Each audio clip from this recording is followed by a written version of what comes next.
know who it's not. My mic wasn't hot. I would have a joke for that. And we are live. Welcome to the NBA Deeper Dive. It is Wednesday, May 10th. I am Josh Engleman, and lucky for everybody else, we are not joined by Adam Scher. Neil Orfield in the house. We're talking 2 games. We've got PrizePicks as the sponsor. Can't ask for anything better there. If they're willing to sponsor a video that I do every single day, I'm very happy to let them sponsor the Deeper Dive today. So hit that like button, subscribe to the channel, hit the notification bell so you know when everything goes live. Follow us both on Twitter. I assume our Twitter handles are under our bodies like they normally are. Jordan Klein producing. So things are probably getting done at least close to correct. Neil, what's going on? Not a whole. I was just saying before the show that I just finished the show that you did with Lofty this morning. Really enjoyed the off the rails conversation. To be honest, I don't usually watch the morning strategy show unless I'm going to do content, because I'm like, well, I kind of want to hear what the takes are, like if I'm missing anything. But then every time I'm like, why don't I watch this? I always enjoy it. It's always a good show, really entertaining. Even if I'm not going to play the slate, I feel like it's an entertaining enough show that I could watch every day. My one thought was, you're talking about Elizabeth Banks, and I had to ask, have you ever seen Wet Hot American Summer? Yes. Okay, because that is, to me, that is peak Elizabeth Banks, and one of my favorite, like both that movie, but then also like they did a prequel where the actors are even older playing like high school kids. It's just the whole thing is hilarious to me. Now that I would agree is like peak Elizabeth Banks. I'm with you on that one, because that's what, like 90 what? I want to say late 90s or early 2000s. 99, 01. I was going to say 99. I was just trying to think about like where I was when I saw it. That sort of range starts to get a little dicey. I probably saw it on a VHS tape. So yeah, long time ago. Also, one other thing, I noticed that you've been doing during the NBA games, you've been running your sims, doing the like likelihood of which is an idea that I don't have the capability of doing that, but I've been wanting somebody at Stokastic to do that. I think it's so interesting to be able to see during a slate, like what sims actually tell you is who's likely to be optimal in a given slate. So I think that's really cool. Any chance you're going to continue doing that in NFL slates where it works out? I hope not. But probably I could. It'd be fun if you did. It'd be fun.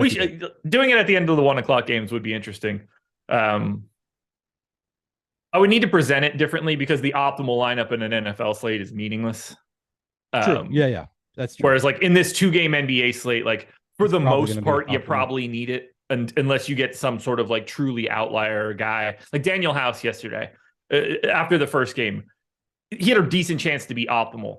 Probably didn't have to have him to win the GPP because there weren't going to be enough like Daniel House lineups to get to that spot. Right, but exactly. Yeah, there's a way to produce that content where you can put out something resembling like how often are they in the top 1% of sims or something along those lines, where it's just like you get the general idea of who's going to be the really good plays. Because for the NFL, like you're going to get some random 3-touchdown wide receiver that nobody played at all, and like that optimal lineup is 30 points more than what you actually need. Yeah, exactly. But I'd like to keep doing it. And by the way, you can do this. I don't know how to do this. I coded precisely 0 of this. Shouts to ChatGPT, which did all of it. Oh wow, that's awesome. Yeah, very cool. Yeah, all that was just me throwing prompts at it, get the code, test it, see if it works. If it doesn't, put the error back into ChatGPT. It spits out another set of code, rinse and repeat. Nice. Yeah, I don't know Python or any sort of coding language at all. I can get around in Excel pretty well if I need to do like looped VBA or anything like that. But yeah, that wrote all of the Python code for me, and I didn't do a single thing for it. It grabs all the data from my sheet. Takes about a second or 2 seconds to run, and then I just have it. I referenced that I went to ChatGPT earlier in a tweet today for my Anthony Richardson article. To be honest, I've never used ChatGPT, so I should probably start using it. Like, it seems very cool. Probably need to start dipping my toes in so I don't just get way behind really quickly. But so far, have not gotten into it. I built my FanDuel optimal lineup generator, DraftKings optimal lineup generator, the optimal sim that I've been posting on Twitter at night.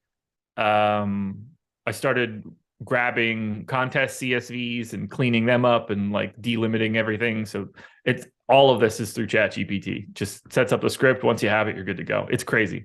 It's crazy. Yeah, the AI, Stephen Leibowitz nailed it. AI is going to start entering 150. I'm going to have all of my digital lives playing DFS soon. It's going to be fun. That's going to be really interesting. Can you marry code? Can you marry code? I don't know what that Like, means. do you know the movie? What was it called? Her? Is that what it Oh was? yeah. With, That was a good movie. but it was her. I almost said she at first, but I think it's whatever. her. Different pronouns. Uh, will we get to a point where you can legally marry something like that? uh I I doubt have a it. follow Like, up to this. is it worth it for the courts to allow some? Like, what is the point if it's? I don't I know. mean, the way that we're moving, it feels like it's more likely than not likely. So then what happens if you are someone who's allowed to take more than one wife? How many lineups can you run when you have 8 AI wives? Oh, I hadn't thought about it from the DFS perspective. That is getting really interesting. My Right? guess is that they would legislate against that pretty hard.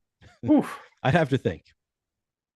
It's going to be intense, man. I'm going to have so many like Josh Engleman and then multiple AI wives. Is your real life wife going to be okay with this?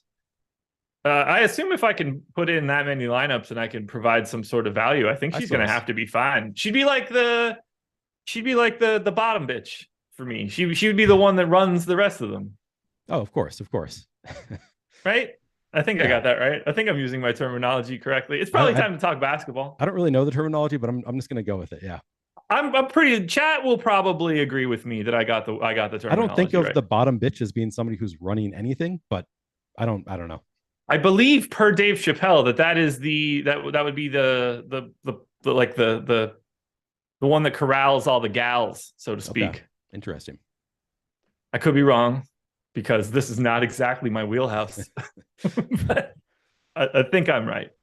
I think I'm right. We should probably talk basketball at this point. Yeah, it looks like, yep, looks like chat's on my side. That's what I like to see. We've got 2 games to talk about, some more interesting than others. We're going to kick it off. Miami Heat, underdogs in New York. They're 3.5-point dogs, 209 total. Miami seems like we've got the standard rotation going for the Heat today. They're looking to put an end to the Knicks. If they win here, this series ends. I'm sure they would love to get a little bit of rest. My assumption is that both home teams win, and not just because they're favorites. That's just how it feels. But this Knicks team could crawl into a hole and die, and I wouldn't be surprised. Let's start with Miami. Not a lot of ownership coming in here. Butler and Bam are the only guys in the 20s. They're in the high 20s. Everybody else is teens or less. So as you look, let's just start at Butler. How does he grade out to you? Is he a guy you expect to get a lot of, a little of, or is he just sort of like a guy you expect to have in and around the field? Yeah, it's so hard because these games are so like polar opposites, like 2 like slow paced knock them down kind of teams versus the 2 fastest paced teams in the entire league playing each other. So I'm usually more inclined to go to more players from the fast paced game, but in this case with Jimmy Butler, I mean he gets so much usage in the playoffs. He's getting to the line like 12 times a game. I haven't actually looked at what it was last game. It feels like he's getting to the line, 12 times a game. 29% projected ownership. Honestly, with both LeBron and AD coming in at lower ownership, I would guess that I'm underweight to the field on Jimmy Butler. Probably not by a ton, but by at least a little bit. How about you? That's about the way that I would have described it. I have about 21%. We've got him projected for 29. Actually, I should probably double check to see that the ownership projections that I have are the most recent update to our ownership projections. But yeah, I'm coming in a little light. I think he looks good. I have no qualms with getting to Butler, but there's 4 pay-ups. It's him, it's LeBron, it's Curry, it's AD. I've got a lot of AD, spoiler alert. I've got basically 25% of Curry, LeBron, and Jimmy, and there's no real distinction for me. So I'm lighter on Curry, who is the chalk play of the group, and I'm just kind of spreading that out amongst everybody else. I don't have a real hot take for those guys. It's like, yeah, they all have really high ceilings.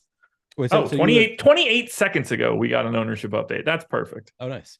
Wait, so you say 25% of AD. So he's the only one that you're above weight to the field on of those 4. I have 43% AD. 43. I have 25% essentially of Curry, LeBron, and Butler. Gotcha. Okay, so that's where your ownership is going.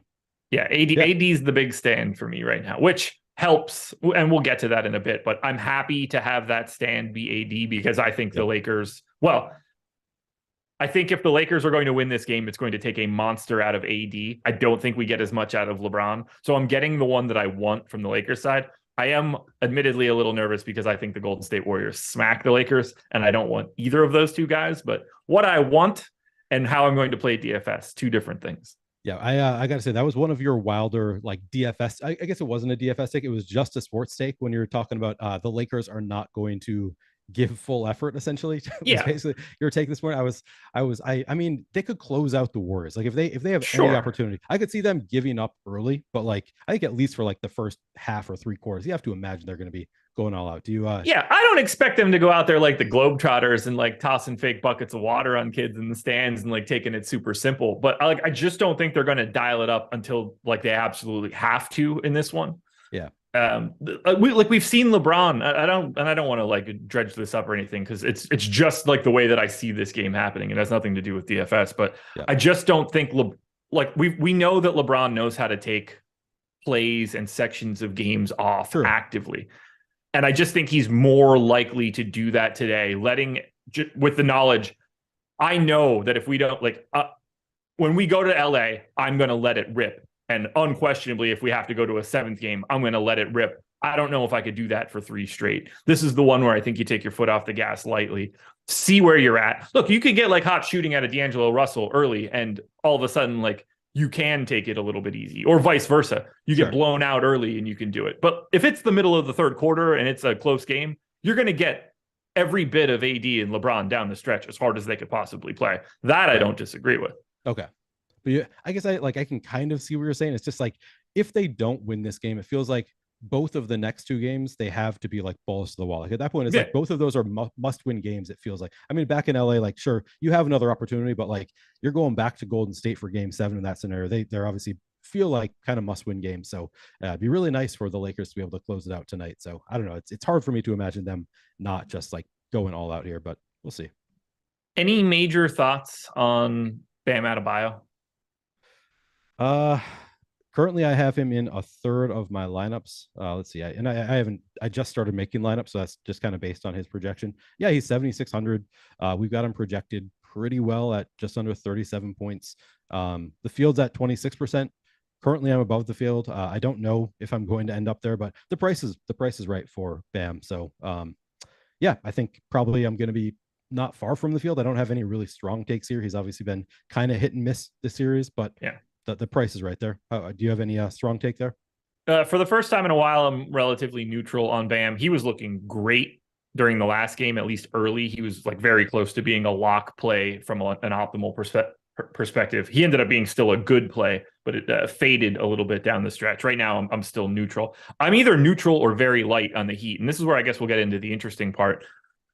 12% to Vincent, 20 to Martin, 10 to Lowry, 16 to Kevin Love, just 7 to Max Strus. When you look at the rest of the Heat, do you see anybody that stands out as like a guy you want to get a lot of? Because I'm having a hard time. Basically, I have none of the rest of the Heat other than Caleb Martin. I'm just not getting to these guys.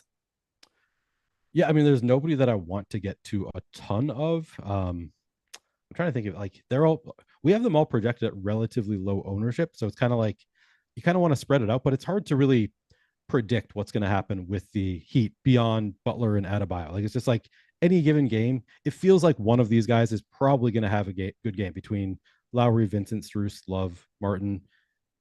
I guess maybe Duncan Robinson in there as well. Like you can sprinkle in those players, but like I don't want to be taking any kind of huge stands on any of them just because it's so hard to predict the Heat like rotation or the Heat usage just who's making shots. I guess it feels like you kind of want to have one of them typically on a 2-game slate. Like probably one of them is going to end up optimal, but it's so hard to predict that I don't think I'm taking any kind of huge stand here.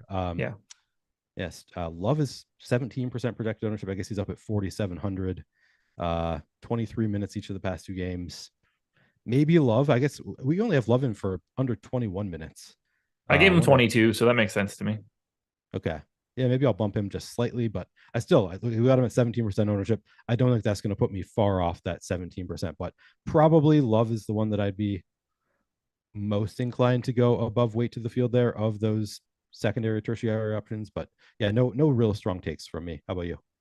No, like I have 13% Caleb Martin.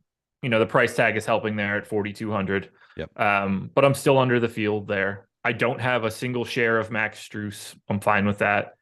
I basically don't have Gabe Vincent. He's the one that sort of trips me up. He didn't look great in the most recent game, but I do have him coming out in my optimal more frequently than he is owned. But for some reason, I'm still getting pinched there. I think there's just a lot of guys in that 5K range across both of these games, in particular Lakers Golden State, where it's just a better environment. So I'm not getting to Strus. I'm not getting to Vincent. I have 1 share of Kyle Lowry. I have 2 shares of Kevin Love. Like, I just don't have these guys. I will say, so I just put in Kevin Love for 23 minutes just to see what it would spit out and ran a new crunch. And I got to 37% Kevin Love, which is sort of interested in me. And he's played 23 minutes each of the past 2 games, 24 minutes the game before that. He did play 16 the game before that. So I do think, like you say, you put him in for 22 minutes. That seems reasonable to me. But if he does hit that high end of his projected minute range, he would project well. I guess that's true of just about any player, though. So maybe not all that interesting, but if you go with like just the most recent sample size, the most recent 3 games, he's been playing 23 to 24 minutes. And if you put him in for 23, he's going to look pretty good. I don't really have anything else here to say about Miami. I don't really think that you can justify any sort of real conversation about Duncan Robinson or Zeller. Can Duncan Robinson shoot his way into like 20 minutes in relevancy? Yeah. But we're talking about like a 2% outcome for a day like today. Yeah, I'd play Duncan Robinson before Zeller. They're both at 0.6% ownership. Definitely more inclined to go Duncan Robinson if I were going to play one of the two. But I don't think I'm playing either of them. There we go. Yeah, not much to say about the Heat. It's just not that interesting of a team for today. It's not the best game environment. They're the underdog. Like it looks like you would expect it to look. Emmanuel quickly ruled out. I assume we already had him out. I would imagine. Yes, yeah. So quickly officially out. We're going to talk about the Knicks in a second. But first, schedule for today. We're starting that off. NBA Live Before Lock coming up next. That is going to run from 6:30 to 7:30. So they will take you all the way up until lock. But we don't stop there. PGA Live Before Lock comes up after that at 8 p.m. I have no idea what the PGA contest is tonight, but you should watch it. Ben Raza and his peeps talking the golf streets. I wish I played more golf DFS, but I'm really not good at it. So I've been thinking about using the lineup generator for PGA in particular because I'm so bad at PGA. Like, it's the one sport, like if I'm going to start experimenting, I should probably experiment in the sports that I'm not good at on my own building lineup. So, but the one time that I've used it, so I did it once and I got to like 45% of, I forget who it was, the blonde guy who looks like the caddy from Will Zalatoris. Will Zalatoris, he was a late scratch, like totally out of nowhere. He was a late scratch. So that was my one experience. Didn't really get to experience what it could have been. That is not fun. But you mentioned wanting to check out the lineup generator, the PGA lineup generator. We also have an MLB lineup generator now, recently released. That was yesterday. If you use the promo code baseball for all, or what you really should do is click the link instead of trying to remember to type that in, 50% off for your first week. That is going to cost you less than $5. I realize this is a basketball show, but baseball season is in full swing, and we're going to have a lot of it all the way up through September. This is the tool you want. If you're looking to dip your toe in the water of the baseball streets, do this. First of all, you get to try it out for less than $5. That's a no-brainer. You can generate contrarian lineups, balanced lineups, chalky lineups. You could lock a player or swap a player, export up to 20 via CSV. We handle the creation on the back end. We create thousands and thousands and thousands of lineups. We get rid of everything that just stinks, and then we present the rest to you. And you can pick your stacks too. So if you're on DraftKings, you can pick 5-3 stacks or 4-4 stacks or just a 5-man stack and whatever you want for the rest of it. For FanDuel, you can do 4-4s and 4-3s and 4-2-2s.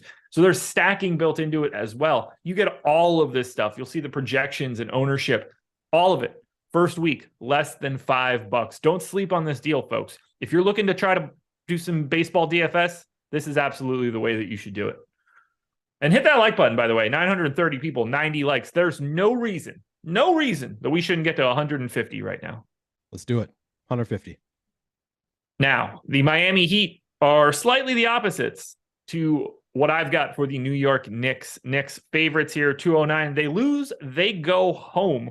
Now, I do think that they are a mildly soft team that is likely to go home, but that's neither here nor there.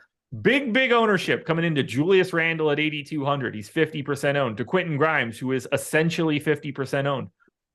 I have no qualms with that ownership for Julius Randle. 8,200. The minutes seem to be there now. Power forward eligibility as well. I'm happy with the Randle chalk.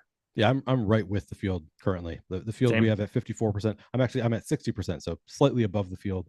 Maybe as I do more lineups, it'll change a little bit, but yeah, don't mind that Randall chalk at all. He was he like a $10,000 player towards the end of the regular season? Yeah. Down at 8,200. Of course, the prices have changed quite a bit in general, but yeah, I mean he's 500 cheaper than Jalen Brunson at this point. Projects better. Yeah, Julius Randle looks great. Yeah, I have no qualms there. And then for Quentin Grimes, assuming he is going to maintain his spot in the starting lineup, 4,400 shooting guard, small forward eligibility, 48% owned. I don't really know how you get away from something like that. The minutes should be there based on the starting spot. It's the best positional designation you can find, and that price works. Yeah, I mean we've got him in for 33 minutes, which seems about what he was on pace for in the last game, if not for the Josh Hart foul trouble. I mean, he's not the best fantasy producer in the world, so it's a little bit tough from that perspective. And the ownership, like we got him at pretty low ownership in the last game, as I recall. Now the ownership is there, probably about where it should be at around just under 50%. Yeah, I have no issue with that level of ownership. I do have 77% currently, which I don't think I want that much, but I have no issue with around 50%. Those aren't the only guys getting a bunch of ownership, though. 38% to Mitchell Robinson, another 18 to Isaiah Hartenstein. I'm over on both of those guys, by the way, and Grimes and Randall. 22% to Jalen Brunson. I'm over. 23%, sorry, to RJ Barrett. I'm basically the same. How do you feel about the rest of these guys? Because there's ownership galore coming in, and I don't disagree with any of it. Yeah, I loved Mitchell Robinson in the last game. He didn't really do anything in that game, so that was disappointing. But going right back there once again, he's 4,900. You're gonna have to find some like not exciting plays. Like you're gonna have to find some mid-range plays that just are have the ability to spike an upside. Like have generally a fairly safe floor, but really all you care about is upside. And I think that Mitchell Robinson can get a double easily, pay off that $4,900 price tag. So I like that quite a bit. Going to be a little bit underweight to the field on RJ Barrett, I think, at 6,600. Tough matchup. I'll probably end up, I mean, I don't have any huge issue with it, but he's at 24% currently. I have 13%. I don't think I'm going to like go out of my way to make sure that I'm closer to the field there. Jalen Brunson looks fine, around 22% ownership. I actually, and I think you might disagree with me on this, but with Josh Hart down at 5,800 and at 7% projected ownership, I do feel like he's one of the upside plays that we have. Like if you're looking for a place to get contrarian on a player that has the ability to be necessary, I do think that Josh Hart is that player at 5,800. We've got him projected for 31 and a half minutes. Great rebounder. And if he's making some shots, if he's just, he's a good all around fantasy producer. And I think that he could stay on the court if he's doing well. So I kind of like Josh Hart at 5,800. I have a complex answer here. Okay. So from a point per dollar perspective, he's a bad play today. Yep. Agreed. That said, this is a 2-game slate. So like you don't just only have good point per dollar plays. That's not how this works. I don't have him at 7% ownership. I have one share. However, when I ran my sim, he showed up at 14%. Very positive leverage play. I like the idea if it's a mechanism that you can go for. Josh Hart as a pay up to be contrarian option today, I think is a good way to create a more unique lineup. If you want to go from, let's say, like Austin Reeves to Josh Hart. Austin Reeves is 5,700, 30% owned. I don't think that Austin Reeves just like blows Josh Hart out of the water on a day-to-day basis. Like it's right. That's an easy way to take 30% ownership, turn it into 5. So Josh Hart against any individual is going to look worse than all of those individuals. But I think that he's not getting as much love as he should. I don't mind getting there. I think he's an interesting way to get a little different. I also think that Josh Hart is, so it's weird to me that he's not starting because I think that he is the prototypical like Tibbs player. Like if Josh Hart is playing well, I could see Tibbs just like leaving him in the game because Tibbs loves those kind of hard-nosed guys, like just, and he's talented. Like Josh Hart is actually a good basketball player. If he's pulling down rebounds, just playing, hustling out there when the rest of the team doesn't always hustle, I could see him, working his way into more playing time. And, I think he's a good enough player that he could get there. So I think I am actually going to end up well overweight to the field on him. And it's not because I think that there's a huge likelihood that it pays off, but I think that it's with the ownership coming in at 7%, which if we trust that number, and I don't know if, do you think that it does come in single digits? I think like 10 seems pretty reasonable to me. That seems just given the way that I ran it and like how much ahead of like I'm at 14 and they're at 7. I tend to think that the truth is probably somewhere in the middle there. Yeah, it's just on these 2-game playoff slates, like you kind of have to pick your spots. So like it's harder to find like absolutely great contrarian options on these slates. So I think that he's, if I'm going to pick one out, so far I think he's the one that I'm seeing that just looks like 7% feels light relative to his upside and like his odds of hitting an upside. Yeah, like if you get to anything north of 30 fantasy points for Josh Hart, and you're starting to be happy that you played him, and you're starting to think about how he can be in a winning lineup. So no problems there. How do you feel about Hartenstein backing up Mitchell Robinson, pulling half the ownership? But we've seen multiple games in this series, back to back, in fact, where he played 26 minutes.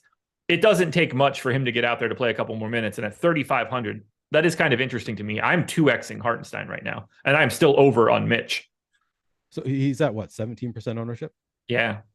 Let me refresh the boom bust tool, because it's always interesting to see where somebody like Hartenstein, where he falls in the boom bust. So we have Hartenstein at, hang on one sec. Yeah, we've got him at 18% ownership, 17% chance to be an optimal. So slight negative leverage, but certainly he's another player like at the price tag at 3,500. If he gets to 26 minutes as he did in 2 games ago, and he didn't do anything, he like in the 2 games that he did play minutes, he didn't really do all that well, but he certainly has the ability to put up fantasy points in a hurry and really pay off that price tag. So I don't hate it. I think Hartenstein certainly interesting. Did you say, would you be willing to play him at all with Mitch? I have 9 of my 150 with them together. Sorry, okay. 9% of my lineups have them together. Okay. And I'm okay with that, because that's reasonable. Yeah, the way that I look at it right now, given their salaries, you're basically looking for 48 fantasy points between the two of them. And I think I'm going to be happy. And they're both around fantasy point per minute guys. Right. I think if you get, 28 minutes out of Mitchell Robinson and he has his normal game, it doesn't take as much from Hartenstein. The real issue for Hartenstein will be what happens with the other pay down options. How well does Gary Payton do? Does DiVincenzo do? Does Moses Moody do? Because if Isaiah Hartenstein can get to like 24 fantasy points, we're good. And that doesn't necessarily even have to hinder Mitchell Robinson at all. So right now, the way that I have it, 14 of my 150 have them both. 103 have at least one. 33 lineups have neither. Interesting. So I got distracted reading Malakar's latest statement. I don't know what to tell you, Malakar. That's a funny, interesting. What in the world? I just enjoy talking to Malakar, so I got a little bit distracted there when I saw interesting life situation. Huh. That's something special there. I don't know what to say. Yeah, I'd say no, but I mean, that's you can't really control other people's actions. So, I mean, here's the question. I'd say I'm uncomfortable with it. Can you take him? If you can take him, do what you need to do. If it's intimidating, learn how to work a camera. Perfect answer. I think we've nailed the response here. Sounds like something got nailed. Anyway, any other thoughts on the Knicks? I think that we've covered the most interesting aspects of the Knicks. Yeah, I think we've talked about everybody who's. Are you playing any Obi Toppin? No, I don't know how you can now with Randall locked into these 38 minutes for the past 3 games. Your best case scenario is sort of out the window. You either need Randall to get into foul trouble or get hurt. Toppin's basically not playing. Played 5.5 minutes in Monday's game. I just don't see it. Yeah. And I'm also, what do we have Jalen Brunson? I'm curious to look at Jalen Brunson in the boom bust tool, just because that ownership feels a little bit light for a 2-game slate, but I also don't know. I think it is. Yeah. I'm not getting as much as I thought that I would, but I'm much more optimal than that current ownership. I am over the field a little bit on Brunson. This is a spot where I think his ownership is going to come in where I have him owned. Okay. Because I think the gap is pretty big here. I went 40 minutes. I think you're live to see, upwards of 44, which is what he played on Monday. I think he looks really good. So in the boom bust, we've got him at 22% ownership, 24% chance of booming, and 33% chance to be an optimal. So he looks really good in the boom bust tool as well. I'm thinking that I probably need to get at least close to where we have him projected in terms of ownership. So yeah, gonna boost my Jalen Brunson just a little bit. Just seeing that we have 50. They were old friends, and his brother just died. Okay. I mean, my personal suggestion for you, Malakar, in this situation is to let him go meet his brother. Handle business, man. Handle business. Yeah, that's I'd have to hear more about the hitting on. Like, is it really hitting on? Because if he was really hitting on her, then yeah, I mean that's you can probably tell her I'm uncomfortable with that, but maybe it depends on more specific information. You can handle him, Malakar. I know you can. Ooh, not the best day for Malakar, but it is a great day for PrizePicks if you want to sign up there. They are the presenting sponsor of this show. I put out a PrizePicks video earlier today. You should watch it. You're going to get 2 picks that are going to win you some money right out of the gate. That is what should happen. But if you're not familiar with PrizePicks, here's a little sell job. Click the link in the description, head on over. When you make a deposit after you click that link, they'll match it up to $100. So right away, put in 100, get 100. That's an easy part of this deal. It gets even better than that. When you do this stuff, you're going to end up with a free month of Stokastic plus Platinum. That is the true key of this deal. We've got all the goods to make things better for you at PrizePicks. You're going to get twice as much money as you start with at PrizePicks. This is the perfect way to build a bankroll. You're picking props. You're taking over-unders. Put 5 together on one card, you'll net up to 10x your entry fee. Put together 6, 25x, but you don't even have to go perfect. You get money back on if you go 4-1, or you even get a little bit back if you go 3-2. I'm in the PrizePicks streets every day. It's a good time, and we've got plenty of content at the site that will help you out here. I'm going to hit Neil with 1 or 2 of these props for today. See where we're at. All right, let's hear it. We're going to go fantasy score. And for those that don't know, fantasy score on PrizePicks is like FanDuel scoring. That's 3 points for blocks, 3 points for steals, 1 full point lost for turnovers. All right. We talked about him a little bit before. This is going to be interesting. We just talked about him in the most recent game. How do you feel about over 24.5 fantasy points for Josh Hart? 24.5 in FanDuel scoring. All right, give me 1 second. I'm pulling up our FanDuel projections because I feel like that's the best place to start. It's different, a little bit different than DraftKings with the added points for steals and blocks. A little bit different in that you get negative a full point for a turnover. So let me just look. Where do we have Josh Hart? I mean, you say 24.5 is the line? 24.5.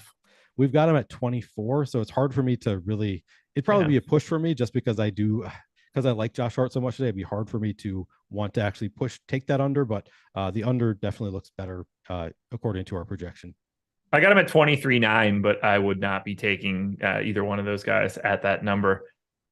We'll flip to the Miami side since that's the other side of this game, and we'll do one more here, and that's going to be. We're going to go to my boy because I took this one on the video earlier today, and I continue to take it because I think this is ridiculous. 33.5 for Bam Adebayo. 33.5. Yeah, I'm taking the over there. That seems a fairly easy one. Yeah, I don't understand it. He's been at 1.07 fantasy points per minute over the past 30 days. He's over 1.07 fantasy points per minute during this series. To get to 33.5, you got to just be assuming that he's playing 33.5 minutes. That is a very low minutes projection for Bam Adebayo. So to me, no brainer over. Yeah, I'm taking the over there as well. To be honest, I've never done the fantasy points props. I've just I don't think that we typically have those near the top of our PrizePicks NBA prop tool. So I usually am just using that tool, and that's been doing great for me. Just using the props tool. Austin Reeves, the over on 3.5 assists. That line came down and just looks really juicy now. We've got some nice props there in the props tool. So yeah, I've gone multiple times now. I've gotten. I've done 6. I've had 1 push and then gone 5 of 5 with the rest of them, which is super frustrating because it's a difference of $300 when I'm betting $20 on it. But still, I'll take it. I'll take a 10x. My filler arc says Game 6 Clay, which troublesome considering this is Game 5, but neither here nor there. RJ Barrett or Reeves. If you have the ability to play Game 6 Clay today, and nobody else has that ability, you got to go there. But if not, it's probably Game 5 Clay, but let me look. It's Clay for me. Yeah. Yeah, he projects like several fantasy points better than either of the others. Well, it's time now for you and I to talk about the way more interesting game tonight, the one that I'm excited to watch when I come home after a couple cocktails, that will be the Lakers and the Warriors. Lakers are 7.5-point dogs in Golden State, 225 total. And as we look at the Lakers, we've got the pay up options, 10,600 for Anthony Davis, 9,800 for LeBron James. LeBron actually slightly more owned than AD. Now, I prefer AD based on just my exposures, but also I just think that AD is a better option than LeBron. I think he's just a better per minute fantasy guy right now. How are you seeing AD and LeBron? What do you want to do pay up wise here? Yeah, I'm playing more of AD as well. For me, it's mostly about ownership. Not taking any huge stand in terms of who's actually the better fantasy producer right now, but it does seem to be AD lately. He's just beating LeBron every day, and he's coming in at 19% ownership to LeBron's 26. So I'm with you. I'm going to be above weight to the field on AD. I don't know if I'm taking as strong of a stand as you are on AD. Like, I don't think I'm getting north of 40%, but I think I'm getting north of 30%. Okay. Yeah, makes me a little nervous, but I don't think that I have no issue with it. Like, he's AD. He is probably going to be the highest scorer on this. I mean, I don't know if I'd say greater than 50% chance, but like, there's a very good chance that he does end up as the highest scorer on the slate. I think it's a raw points thing because we have AD at 10-6 at center. The next closest guy to him is Julius Randle, 8,200. So we're $2,400 cheaper there. Then you get Bam at 7,600. You get Draymond, also has that power forward eligibility. And then after that, it's value centers. It's Robinson, Looney, Love, Toppin, Hartenstein, Zeller. There's not a lot out there at center today. So even if AD has like a pedestrian game, I think he can sneak in at one of those center spots just by default.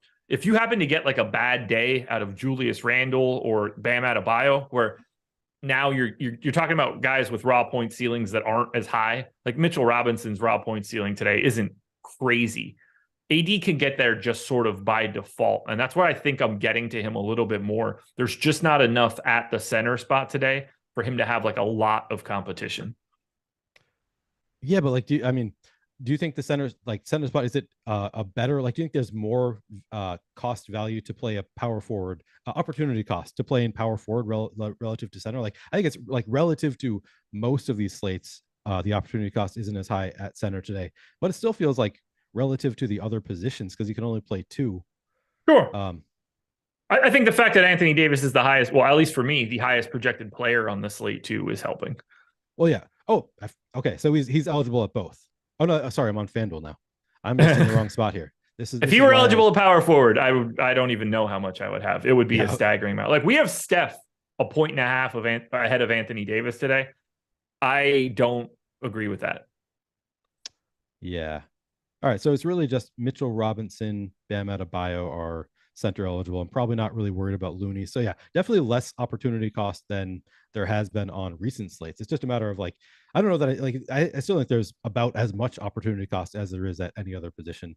But with that said, I agree with you. I'm going to want to play a good amount of Anthony Davis. And I agree with you. It's because of the raw points upside that he could just outscore everybody by 15 fantasy points and it wouldn't shock us. Like, AD 1.48 DK points per minute over basically the playoffs. Steph is at 1.28. And like, that's sort of where both of those guys are for real, but they're playing the same amount of minutes right now, or essentially the same amount of minutes in competitive games. I'm surprised to see us have Steph ahead of AD because I think it should be flip-flop there. And that's part of the reason why, like, I'm getting the stand on AD and I'm like a little bit under on Steph. I think that's why that's happening. Yeah. That makes sense to me. I see this question from iSmokeyFTW. Would it be best to not play Hart and Grimes in the same lineup? Yeah, if I were hand building, like just like a few lineups, I probably would not play Hart and Grimes in the same line. Like, I'd prefer not to. I think there is some negative correlation there because I think the upside case for Hart is probably eating into Grimes's minutes some. So yeah, you can play them together. It's a 2-game slate. But if I were just hand building a few, yeah, it'd be my preference to not play them together. Yeah, S&P. Peyton barfed into his own mouth and then got himself off the court for it. Yep. That was I don't know why he was trying to be such a lady about it. Just spit it on the baseline. Who gives a shit? Yeah. Yeah. I guess he would have been a meme forever though. So maybe he just didn't. I guess he kind of is anyway. So maybe the result is the same. But if he had barfed all over the court, like, have you ever seen that in the middle of an NBA game? Bill Walker for Kansas State took a piss into a towel during a timeout. I did not hear about that. I think it was Bill Walker. I'm almost positive it was Bill Walker. That's hilarious. But I've never seen it. If you throw Yeah. up on an NBA court and you're the first player to do it, people are gonna meme the hell out of you. So that's probably why he held it in. Yeah. Bill Walker took a piss into a towel during a game. That is hilarious. So yeah, if people can forget about that one 15 years later, they'll forget about Gary Payton barfing on the court. It depends how you do it. Like if you catch it and then you just like evacuate, I don't think anybody cares. But if all of a sudden you're just like fire hosing it out like you did the milk challenge or something, yeah, you're gonna be around for a bit. I will say times are different now. Now like everything is memed immediately all over Twitter. That wasn't really the case 15 years ago. No, not so much. Not so much. They didn't have a lot of really good views of Bill Walker peeing into the towel. What a story. Yeah, bonkers. Teammate of Michael Beasley at the time. I did not know that. Yeah, good times there. I was following Kansas State basketball at that moment. Any like other thoughts you want to say for AD and LeBron? I find talking about the stars on these slates to be like borderline useless. Yeah, no, I'd rather play AD than LeBron at reduced ownership. I still think LeBron, is fine play at 26%. Like I don't want to make it sound like I don't like a 9,800 LeBron, but if I'm playing one of the two, I'd probably I'd go to AD before LeBron. Yeah, as far as the stars go, I've got nothing else to say. We got three more guys. We got three more guys handling a chunk of ownership. They're the guards for this team. That's going to be Reeves, Russell, and Schroeder. Reeves and Russell are both low 30s. Schroeder is mid 20s. For the most part, I agree with the direction here, but I am quite a bit lighter on D'Angelo Russell. We saw him get benched for the closing lineup on Monday. This is a guy who, here are D'Angelo Russell's minutes played over the past 2.5 weeks. Obviously, some of these situations were like blowouts and could have cost him run, but I think it's telling. 30, 31, 29, 30, 30, 33, 28, 29, 31. This dude is just at the exact same amount of minutes, no matter how it breaks. Days where he could play more, it seems to be a blowout and he doesn't get them. Games where he could play more, he's playing like shit. They don't put him out there. He just plays like 30 minutes. I gave him 31. I think having him in a third of the lineups are like a little bit too much, but I do think he's self-fulfilling. When that shot's falling, I do think he plays 34 minutes and becomes a problem. Yeah, absolutely. Yeah, I mean, he looks pretty good at 30 minutes. I like the play of D'Angelo Russell. I'm right about with the field. I'm just as you're talking about D'Angelo Russell, I'm kind of looking at the rest of the Lakers rotation, and it's kind of a mess right now. Like I feel like it's more confusing than it has ever been what to do with the Lakers beyond Anthony Davis, LeBron, and D'Lo. Like even Austin Reeves, like he was playing close to 40 minutes for a while in the last series. Kind of feels like he's lost some momentum a little bit. Like he just hasn't been playing quite as well, down to he played 34 minutes in the last game, so his minutes actually came up and they won a close game there, but doesn't seem like he has the same upside. But I kind of wonder if that's just because he has been a little bit off the past 2 games, so maybe the upside is still there for Austin Reeves, but it feels more volatile than it was during the Memphis series when he was just always from like between 34 and 42 minutes for every game of that series. It kind of feels like even Austin Reeves has fallen off a little bit. And then from there, it's like, what do they do with Lonnie Walker after the hero ball in the fourth quarter of the last game? It kind of feels like he may have earned himself some more minutes. We've got him in there for 23 minutes, just 15 fantasy points. So still doesn't look great, but you got to think they might be thinking about playing him a little bit more. I don't know. And Jared Vanderbilt, like we haven't projected for just 15 minutes here. I feel like Jared Vanderbilt has had some games where he's been great when he's been on the floor, and then they still don't play him all that many minutes, and now he's losing minutes. So really tough to figure out what to do with the Lakers. Are you taking any kind of strong stands on anybody outside of AD, LeBron, and D'Lo? I do have a lot of Reeves actually. I'm fine with it, I guess. He does look for his own shot, which is exciting. And he started to find the 3-ball a little bit in that most recent game. He's clearly hurt in some way. We're going to find out whatever like is truly wrong with him once this is all said and done. But he doesn't have the same sort of oomph and push like he normally does. But outside of AD and LeBron, his minutes are the safest to me of anybody on the team. So I'm willing to take that shot. I'm neutral on Schroeder. I'd like to get a little bit more just because I do think they want to lean on him when the game isn't going well defensively. What that looks like today, I'm not entirely sure because I do think Golden State is probably out in front in this one. Walker is a tricky one. I have him much more optimal than the current ownership, but I'm also not getting as much of him. And that surprises me given his position, given his price tag.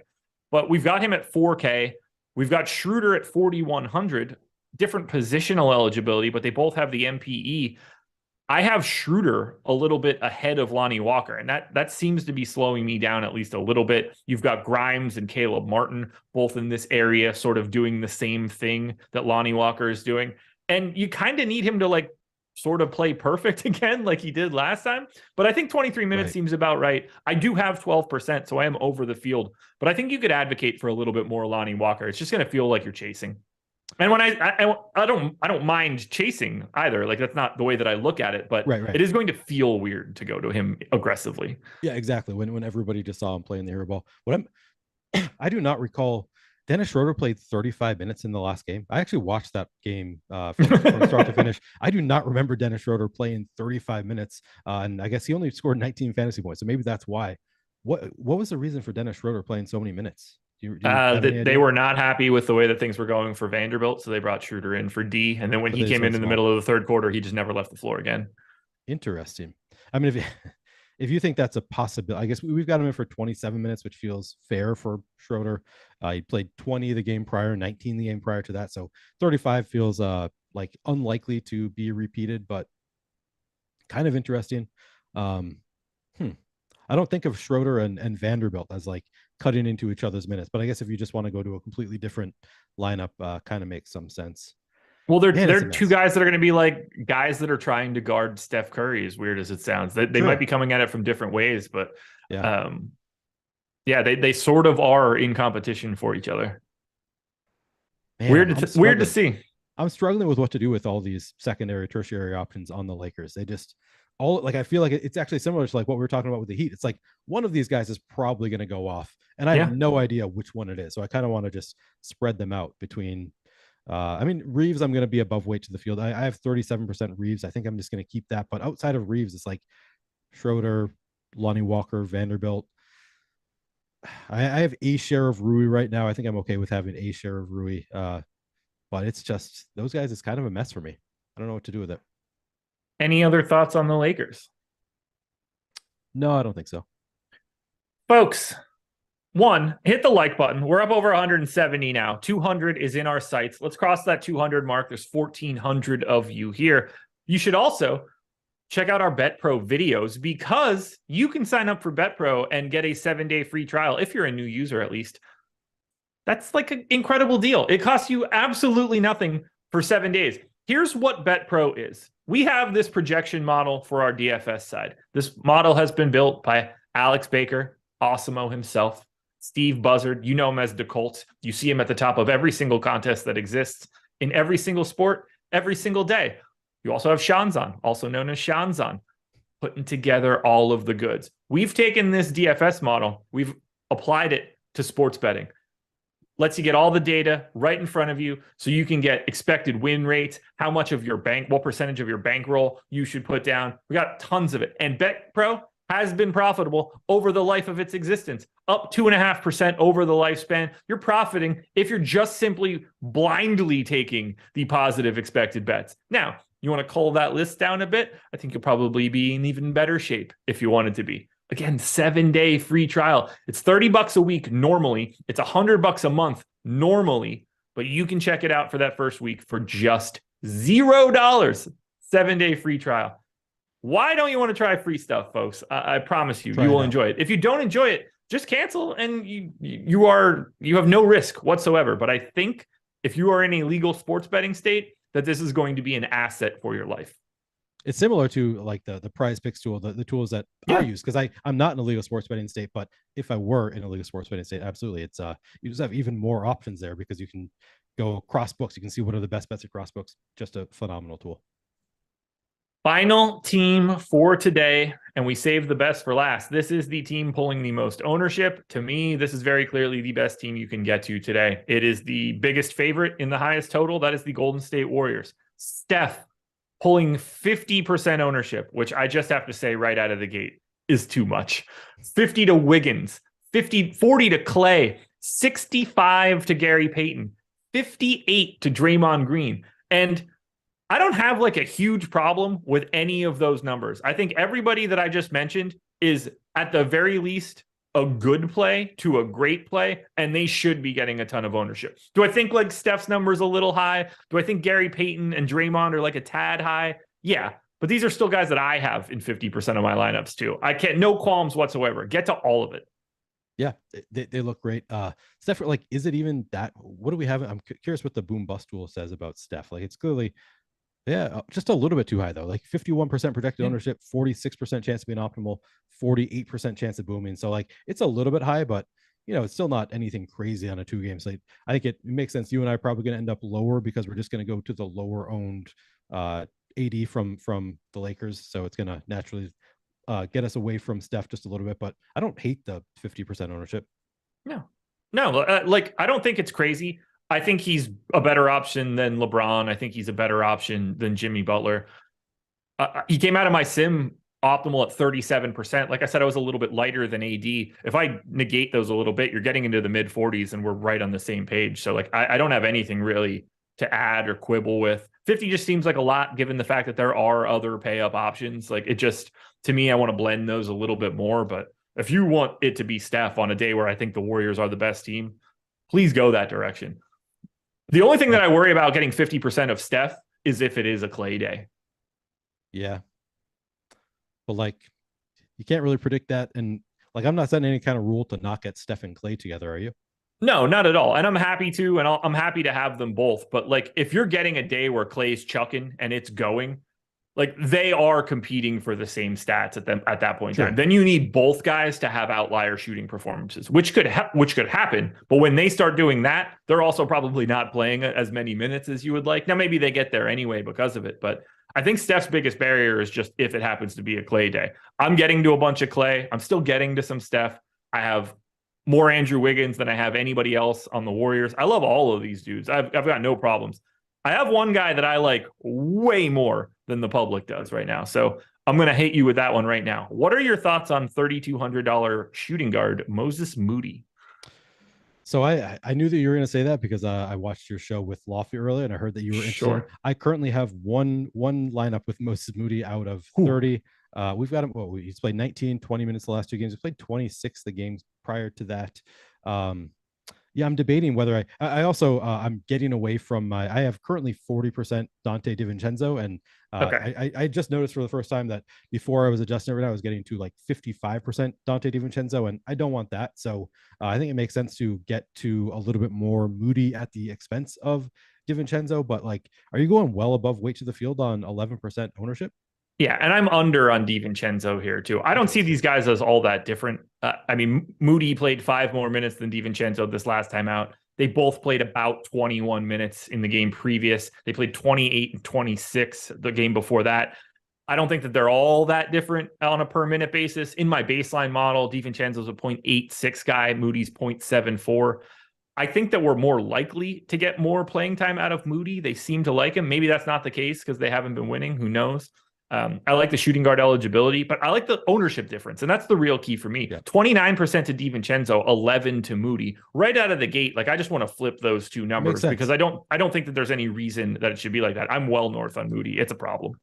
Interesting. Yeah. I mean, it does make sense to me to just flip those. If you think that they're essentially the same play and one of them is getting, 2.5 times the ownership, absolutely makes sense to me to flip those.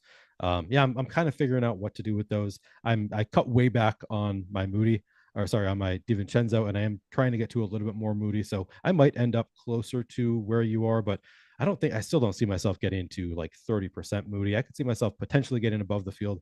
The other interesting one to me is Jordan Poole at 4,500. Like if you thought that he has any chance of getting 25 minutes, I think he would look pretty good here, but he played 11 minutes in the last game? Yeah, 11 minutes. I would not be surprised if he only plays the minutes that Steph Curry is not on the floor today, which might be 4.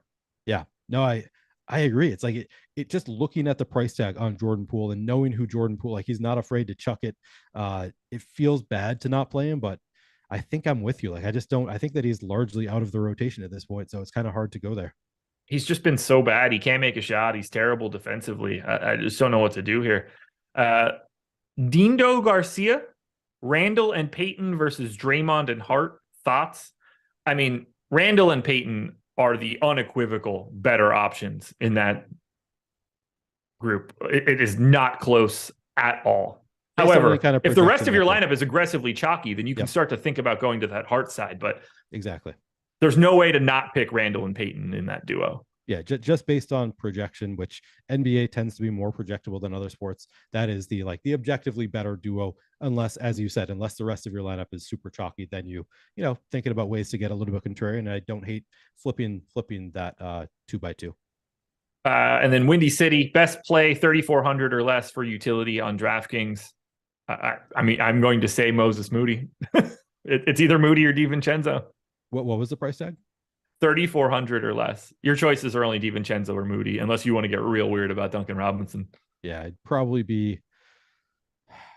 I guess I'll trust you with your Moody love. I don't have a strong take on Moody versus DiVincenzo. He's just hasn't been playing. Neither of them have been playing like huge minutes. So yeah, I guess I'd go to the lower ownership there on Moody as well. And to be fair, like, it's not like I think Moses Moody's any good. Right. It's just a matter of you should flip the ownership, and in which case you're going to be getting to well above the field. So I get it. Just a DFS play. Anything else that we should be touching on here? Oh, I guess we have one more guy to talk about for Golden State. Do they dust off Kevon Looney here? Because his minutes have been non-existent over the past 3 games. He is 4,800 today. Can you do it? I don't think I'm going there. But as people in chat are saying, he's been sick.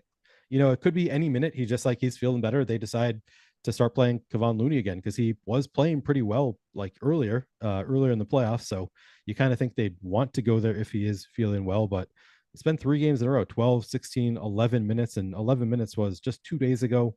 If he's not starting, which I assume he's not going to be starting, I'm probably not going there. But I would not tell you, if you want to play Kevon Looney in an otherwise chalky lineup, I'm not going to tell you it's a bad idea, because there is certainly the possibility that Kevon Looney is able to play 20 plus minutes today, and in 20 plus minutes, Kevon Looney can do pretty well. So I'm not going there, but if you want to, I have no issue with it. Yeah, I don't have him. I get the idea of wanting to take a run at him at 2.5% ownership if Kerr is just going to be like, hey, we're going to give this a shot again. If he's not starting, I don't know how you do it. I just don't know how you can roll those dice. Tough.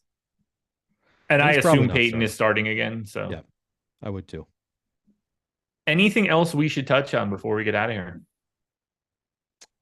I feel like we've touched on all of the relevant parts of this slate. I just wanted to reiterate, Josh Hart. I'm not saying that it's super likely to hit. I just think that it's likely to hit, because I saw people talking about Neil really likes Josh Hart, and I just want to be clear. It's just a GPP play for me. I think there's a possibility he's a Tibbs guy. Tibbs keeps him in there a little bit longer, plays more minutes than expected, and he's a guy who can put up fantasy points. So I think he's probably my biggest stand here is going to be Josh Hart. Who would you say is your biggest stand on the slate, Josh? Moses Moody. Interesting. Moses Moody, Anthony Davis, Isaiah Hartenstein. Okay. I have essentially 40% of each one of those guys, and they're all sub 20 or at 20. Yeah. Moody, for me, Moody, there's a decent chance Moody changes, depending on what optimals look like post Miami, New York. If I am doing any late swapping, that could go down, but I'm going to have a lot of them at lock. I guess one final question for you. Where do you think you're going to end up relative to the field on Gary Payton? Right now, I have 53. So right around the field, somewhere north of 50%, something in that neighborhood. I think he's really hard to avoid. Yeah, I'm actually literally right at the field in my last crunch. Yeah. Could be we'll see. If anything moves around, I could give him an extra minute and sort of just pseudo lock button him and be okay with it. We'll have some flexibility, just because, at least for the Lakers, I have 488% ownership going to the late game, 312 to the early game. So plenty of ways to move around some lineups later on. Sure. Windy City, Russell or Reeves for DraftKings, and then we're going to get out of here. Turn this over to the Live Before Lock crew. It's Reeves for me. Yeah, I mean, we have Russell projected better. He's also more expensive. I actually have the exact same amount of both of them right now, so can't really take any kind of huge stand on Russell or Reeves. But Yeah, I'll go with. I don't know. Reeves's minutes have been scaring me a little bit. Still, I guess if Russell's right at 30, Reeves has, I think, more upside in the minutes. So I guess I'll go with Reeves too. Yeah, I'm going Reeves. I have more Reeves. I have Russell higher projected by 1/10 of a point, but you're also saving $500. Give me Reeves. Live before lock, folks. Coming up next. Thanks to Neil for being here. Thanks to PrizePicks for being the sponsor. Good luck tonight on the slate. Go Knicks. Go Warriors. Mostly because I want 3 Game 7s on Sunday. I'd love that. It's gonna be a good time. Yeah. Cross your fingers, everybody. Good luck tonight. We're out of here. So I won't be. Ooh, is it Mother's Day? It is Mother's Day. Yeah. That not relevant to me. So I'm good. We're out of here. Peace.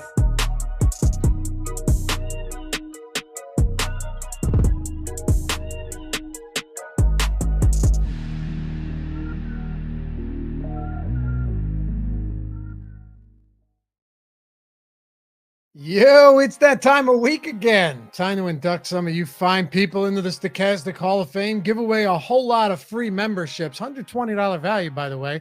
Stokastic Plus Platinum. All you got to do to get your name up here in all its glory, get that free month, download the Stokastic avatar at stokastic.com/avatar and use it wherever it is you play. Then when you win, finish top 3 even in a field of 5,000 or more, tweet those wins to us at Stokastic HOF on Twitter. Get your free month, get inducted. Let's get into it. For the new week, we kick it off with Mr. 586 or Mr. Woods 586. These are, I think I enjoy doing these the most because you're not playing a lot of volume every day, maybe not the biggest bankroll, but you turn 35 cents into, what was it, $600 something here for Mr. Woods. 35 cents gets a free month out of doing that just because he's rocking the Stokastic avatar. Shout out to you, man. You got the subscription the entire month now off of 35 cents. First place out of 133,000. Just monstrous. And Alexis Sarah, another one. We had 2 of these this week. I'm telling you, these are feel-good stories right here. Just want to say thank you for the great show every day. Laffy and Josh and Engleman always make me laugh in the morning show. Love to hear that. Finally got first. How about this? $2.72, $1,700 for Wink Chester, rocking the avatar, got the free month up here, Hall of Fame. So between the 2 of them, $3 into what? $2,400 off of $3. Massive ROI and the free month. Then Hollywood Chop coming in hot with at Stokastic Hall of Fame. First time using Stokastic. Yeah. Not a bad day for your first time. Second place, single entry in the 4-point play, $7,500 for Hollywood Chop. Monster win there. And our best friend, Jorge, always making it rain in chat with those free Stokastic memberships. We appreciate you for that. Finally, after being weeks on top 10 or 50, today got first place in the $1 Minimax. Thanks to Stokastic and as well for the team in today's show with valuable information. First place, $2,000. Little MLB action for Jorge. Congrats, dude. How about Rick Bunning? Second tweet, second Hall of Fame induction. Let's go. Thanks for the great tools at Stokastic. Kudos to Josh Engleman as well on the campaign fade third place, in the 30K jab step on DraftKings. And then you've got D. Fick. Who knew Jokic, Harden, and Tatum could fit in the same lineup? Thanks, Laffy and Josh. First place in the end one, $1,500. Another free month for our boy D. Fick. And as always, you see it every week on an absolute heater, a huge tear. We're literally running promos because of this man right here, Steve Buzzard, the Colts. Another, ho-hum $100,000 win here in MLB. Keep it going, Steve. Massive heater, biggest I can remember seeing for sure. And our own Eddie Lai as well. How about it? Our CFO, then the CTO, $50,000 in MLB from Eddie.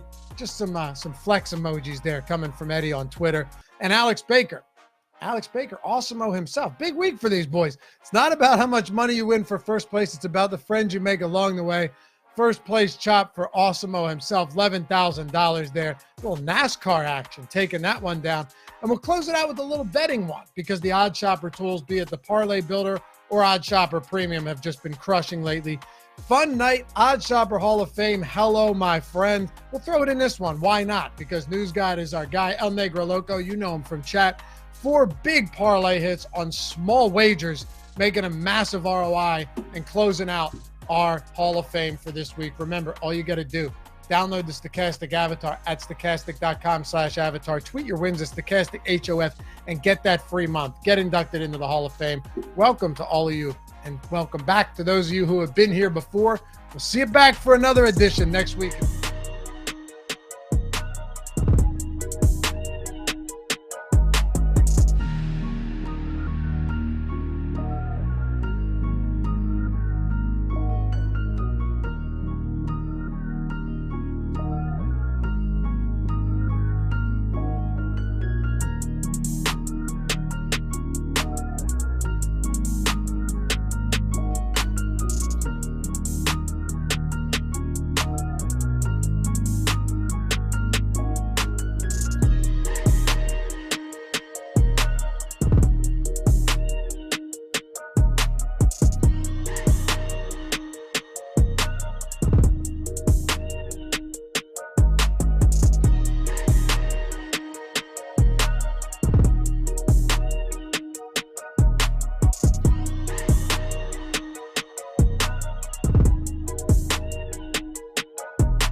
How does that feel?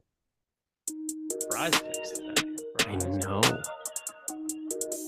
Let's go. What is happening, everybody, and welcome to a Stokastic NBA Live Before Lock. And I know I say a lot of them are special, but it's extra special when Eric is back on the show. He's a little bit too big for us in these parts these days, but every once in a while he will grace us with his presence. Today is one of those days. So as you guys come in, like the video, subscribe to the YouTube channel, and we are sponsored by PrizePicks today. So we'll be talking more about PrizePicks as we go. But one thing I should note is that if you sign up at PrizePicks using the link that we have below, you do get 1 free month of Stokastic Plus Platinum. Eric, what is happening? What's been going on? Yeah, not much. Got a pretty good morning of MLB in the books, DFS and betting wise. Nothing crazy, but just locking in profit in the morning, rolling it over into the evening for NBA. Looking forward to hanging out with you fine folks over here at the Stokastic YouTube channel, which I don't get to frequent as much. Yeah, did you play the early baseball slate? I did. I made like $400. It was fun. Well, it's not over yet, so I don't know how much you know. I don't know. Well, I mean, I know that there's no batters that can do anything for me going forward. So I would prefer that we just get this win. I played a ton of both pitchers, and I played Zach Wheeler and Kevin Gausman a metric ton. So that ended up working out. I would like the win, though, for Kevin Gausman. That would probably put me up a little bit more then. Yeah, I had one live lineup, but I needed Jeremy Pena to homer in the 9th inning, and he did not homer. He drew a walk. I'm like, come on, dude. Don't you know this situation? He's just swinging pitches out of the strike zone. We need the home run here because I'm not doing well on the slate. But like I was looking at, it's like, oh, cool. I move into second place in the $15 with a Pena homer. Yeah. But then he walked. He didn't. Well, do you remember last year? That is Angels in the outfield. That ballpark, I love it because I got my Julio Rodriguez needed a bomb for solo second in the $15 and yeah, it's coming for you, my friend. It's coming. Yeah, I got the 30K from that one. So hopefully some more good things in store. Are you playing the baseball slate too? Not the late one. I just played the early one. I'm playing the late one too. This will be fun. They're 10 minutes apart in lock time. So one thing that I've noticed, I've run into an issue with a decent amount over the last couple of days is that I'll have my baseball lineups all set and ready to go while we're doing the show. And then a couple of lineups that we're still waiting on don't come out, and they come out while we're on the show. And it just has players that I'm not expecting to play in the lineup, guys that I wasn't like just players resting I wasn't expecting. And then it's like, oh, all my lineups are screwed and I'm not able to like rerun the lineups how I'd want to.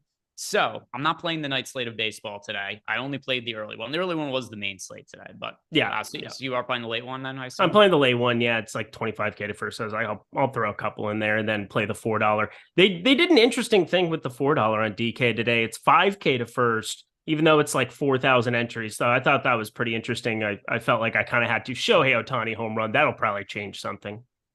Yep. Ohtani. Well, so now and then Rendon said, all right, so maybe the Astros will get up again, and then I'll get the Pena homer. Who knows? Maybe that would be an amazing run out on this stream. That would be awesome. Yeah, we shall see. Although I assume it's probably not helping me anymore that Ohtani homered. Who knows? I just went down. I'm not winning as much. So I was gonna say I knew that was not good for me instantly. Yeah. like I said before, I was like, how do you know how much you won? The slate is still going on. I didn't think I saw that both games were in the 9th inning. I just kind of assumed, but don't assume. That makes asses out of you and me. Exactly. So let's start talking about this slate and some of the super chats we have. The first one is from, I'm going to assume it's from Ace of Spade asking DK tiers. There's a lot of questions that are teed up here, and I am not sure of. Oh, here, there is one from Ace of Spade. I just saw a bunch of super chats. Like, do I even need to read them, or can I just start with Ace of Spade's question, which is always waiting here for us, which is, who are my favorite options in DK tiers? So let me go and pull up my tiers lineups. And tier 1, and I actually think this is a good starting point anyway to talk about tiers and the main slate. My favorite pay up option today is Steph Curry. He's my preferred option in tier 1. Eric, is Steph Curry your overall favorite pay up option for today? And this is going to be relevant to tiers. It's going to be relevant to the main slate as well, because we've got Steph Curry, Anthony Davis, LeBron James, and Jimmy Butler as the 4 pay up options. Steph is my favorite of the 4. How about for yourself? Yeah, he's my. So it has to be in relation to ownership, though, right? Because Steph Curry is who I project for the most. He's the highest projected at Stokastic, but Anthony Davis is probably my favorite relative to ownership right now, just because, well, Steph Curry, everybody's assuming is going to play infinity minutes. Every game is a must-win game going forward here, but there's a lot of runouts where Anthony Davis was eviscerating that first half and then nothing in the second half of game 4. I'm expecting him to, if this game ends up being pretty competitive, he's kind of the main reason why. And I have a ton of this game in relation to the first game. So I feel as though I just need to be heavier on Anthony Davis. I've kind of boosted his projection just to get more. LeBron feels like he's just falling by the wayside in terms of spend ups for me today. So I'm with you where Steph Curry is quote unquote my favorite in terms of projection, but I think relative to ownership, still AD. Yeah, it is going to be Curry for me, but I understand some of the potential ownership concerns there. Moving through the other tiers, tier 2, this is a total coin flip between Jalen Brunson and Julius Randle. Yep. I don't really have a preference between them. If you guys are playing multiple lineups in tiers, like when I ran out a crunch of lineups, I got to 50% of each of them. So if we're looking at tier 2, there's also Bam Adebayo is an option. RJ Barrett is an option. But I do think the top 2 guys there are Brunson and Randall. Between the 2 of them, do you have a preference? I view them as being very similar. I have no preference. I would say slightly. Sorry, my mouse wasn't working there. I slightly prefer going to Julius Randle. The positionality really matters. You look at where Julius Randle just has the power forward center. But to clarify, I mean for tiers, so position. For tiers. I'm definitely going to go slightly Julius Randle there too, even though Jalen Brunson, in terms of projection, I mean, they're within 1 point here at Stokastic as well. I think for me, Julius Randle just hasn't had that emergence game. I think you're going to get him a little bit lower for tiers. Then tier 3 is Klay Thompson for me. Tier 4, Austin Reeves. Tier 5, Quentin Grimes. And then tier 6, Gary Payton II, the mitten there. And oh, man.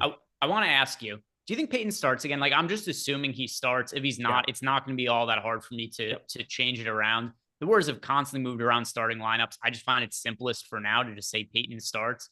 Do you think he's going to start again and stick in the starting lineup?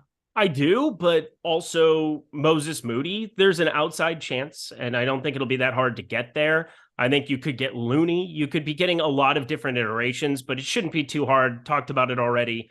I have about 3/4, it seems, of my positions kind of locked up into this second game. I'm playing 40 lineups, and I think it's going to be pretty easy for me to move that, swap it around to be able to adjust to it. He's shooting guard small forward, so, I mean, he's a very popular piece, and I think he should be as a result of that. But as it stands right now, I don't know how you would have any other assumption other than he starts until we're noticed otherwise. The next super chat that we have here, and by the way, Ace of Spade, thank you for your tiers question there, because also there are some things for tiers, more so on these smaller 2-game slates that are relevant for the classic slates than we see on some of the bigger slates. But moving through the rest of our super chats here, Nathan Feuti is asking us LeBron. Oh, okay, I see there. It got confusing because he said or Reeves, but it's kind of all together. So the or kind of bleeds into the other one. LeBron, Schroeder, DiVincenzo, or Reeves, Green, and Payton. This is for Showdown. So on one side, LeBron, Dennis Schroeder, Dante DiVincenzo. On the other side, Reeves, I assume he means Draymond Green, because it could also be JaMychal Green. Yeah, I mean, JaMychal Green, I think we're done with that experiment. It worked for the garbage where he knocked down a couple threes and then the Lakers made adjustments, and Steve Kerr just tried to do the exact same thing in game 3. Great adjusting, Steve Kerr. Way to go, pal. It's so hard to answer this question for the late showdown without knowing the starting lineup. Yeah, it's going to be hugely dependent. If we assume Gary Payton starts, what would you think there? Then I'd go with the second one. But like if Payton doesn't start, then there would be no reason to play him, really. Yep, same. So before we go further, I want to ask you, if Gary Payton is not in the starting lineup, I'm going to be hitting the eject button. I'll just take him out of everything. Is that what you're planning on doing as well? Maybe not everything, but it would make sense relative to ownership to be way, way, way, way lower. Have basically 0. I bet there are a couple lineups that are going to be tough to swap out just because, and I'm not talking about all of them because, I mean, we're going to have so much exposure to that game if you're just running it based off projection, but Gary Payton with the shooting guard small forward eligibility, he might end up in a spot or two where he's harder to swap out. He's still a 0.82 fantasy point per minute guy. We still have seen him play 12, 13 minutes. And when we're talking about these 2-game slates in the playoffs, that can be good enough from somebody who's sub 4K where he could still spike 14 or 15. I wouldn't want to be completely dead, but I'm with you where I would be hitting close to eject. Yeah. So need to get that starting lineup for the Warriors.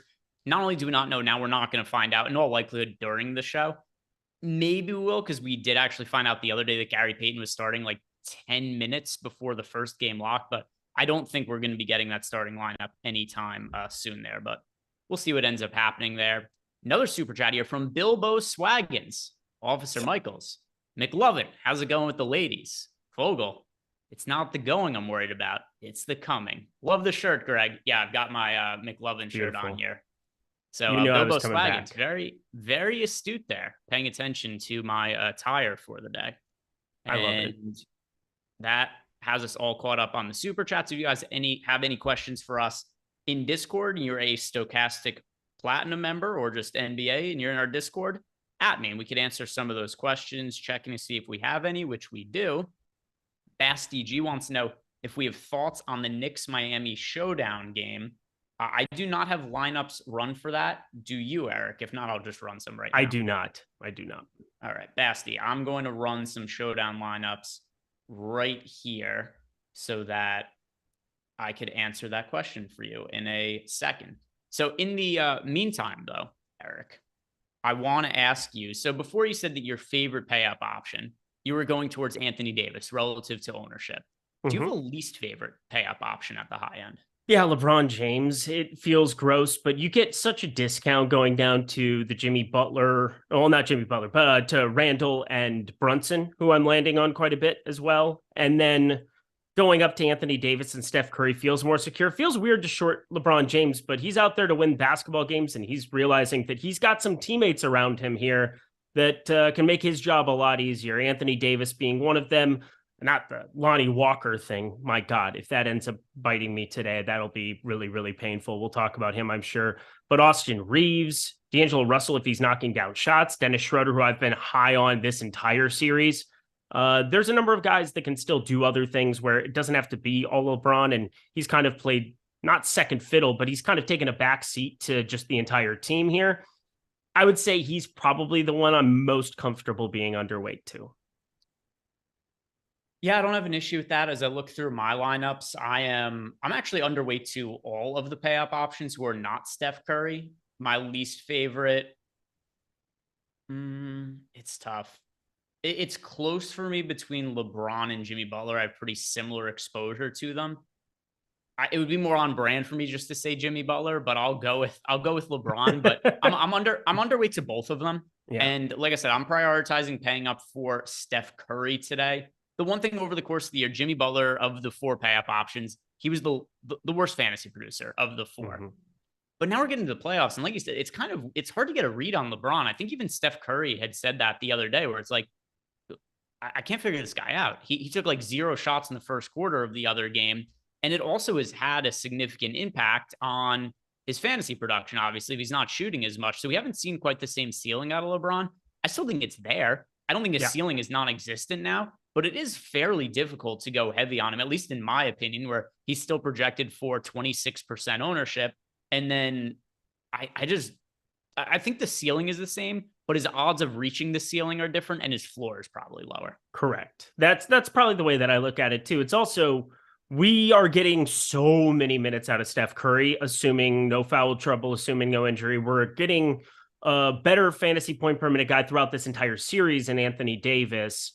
I don't really see a path where I have to be playing tons of LeBron. Plus, a lot of your salary savers that we want to be getting to make lineups work are at shooting guard, small forward, or at, you know, some of these positions that are more ancillary, and then power forward as you're jumping over there. You get some kind of savings there, I suppose, but small forward only for LeBron on DK, that just makes it exponentially more difficult with only 3 lineup spots that he can show up at. And then Jimmy Butler in a spot where they could close out that basketball team, and he's playing infinity minutes in a closer spread spot. I think Jimmy Butler makes a little bit more sense, which I didn't think would be something I would say at this point of the season. I didn't think that he would be here to begin with, but more inclined to be playing Jimmy Butler than LeBron James. And it's kind of tiers of the pay up options for me. So tier 1 is Steph Curry. Tier 2 is Anthony Davis. And then I have LeBron and Jimmy Butler in a third tier, kind of tied together. And I'm underweight to both of them. Getting back to Basti G's question, we said thoughts on the Knicks Miami showdown. I've got some lineups around here. The captains that I got the most of, it was Julius Randle and Jimmy Butler. Then there's kind of a drop off. If you're looking to be a little bit more contrarian at captain, I think Quentin Grimes makes some sense there, just to give you the salary savings to be able to get up to more of the studs in lineups. As far as the utility goes, cheap guys, I got to a good amount of Quentin Grimes and Isaiah Hartenstein, and then just mixed in the pay up options, Jalen Brunson, Julius Randle, Jimmy Butler, all on the high end. I got to a whole bunch in Showdown. And then once again, like I said there, Quentin Grimes, Isaiah Hartenstein, guys that I got to for cheap in those lineups. So Basti G, I hope that helps you with Showdown.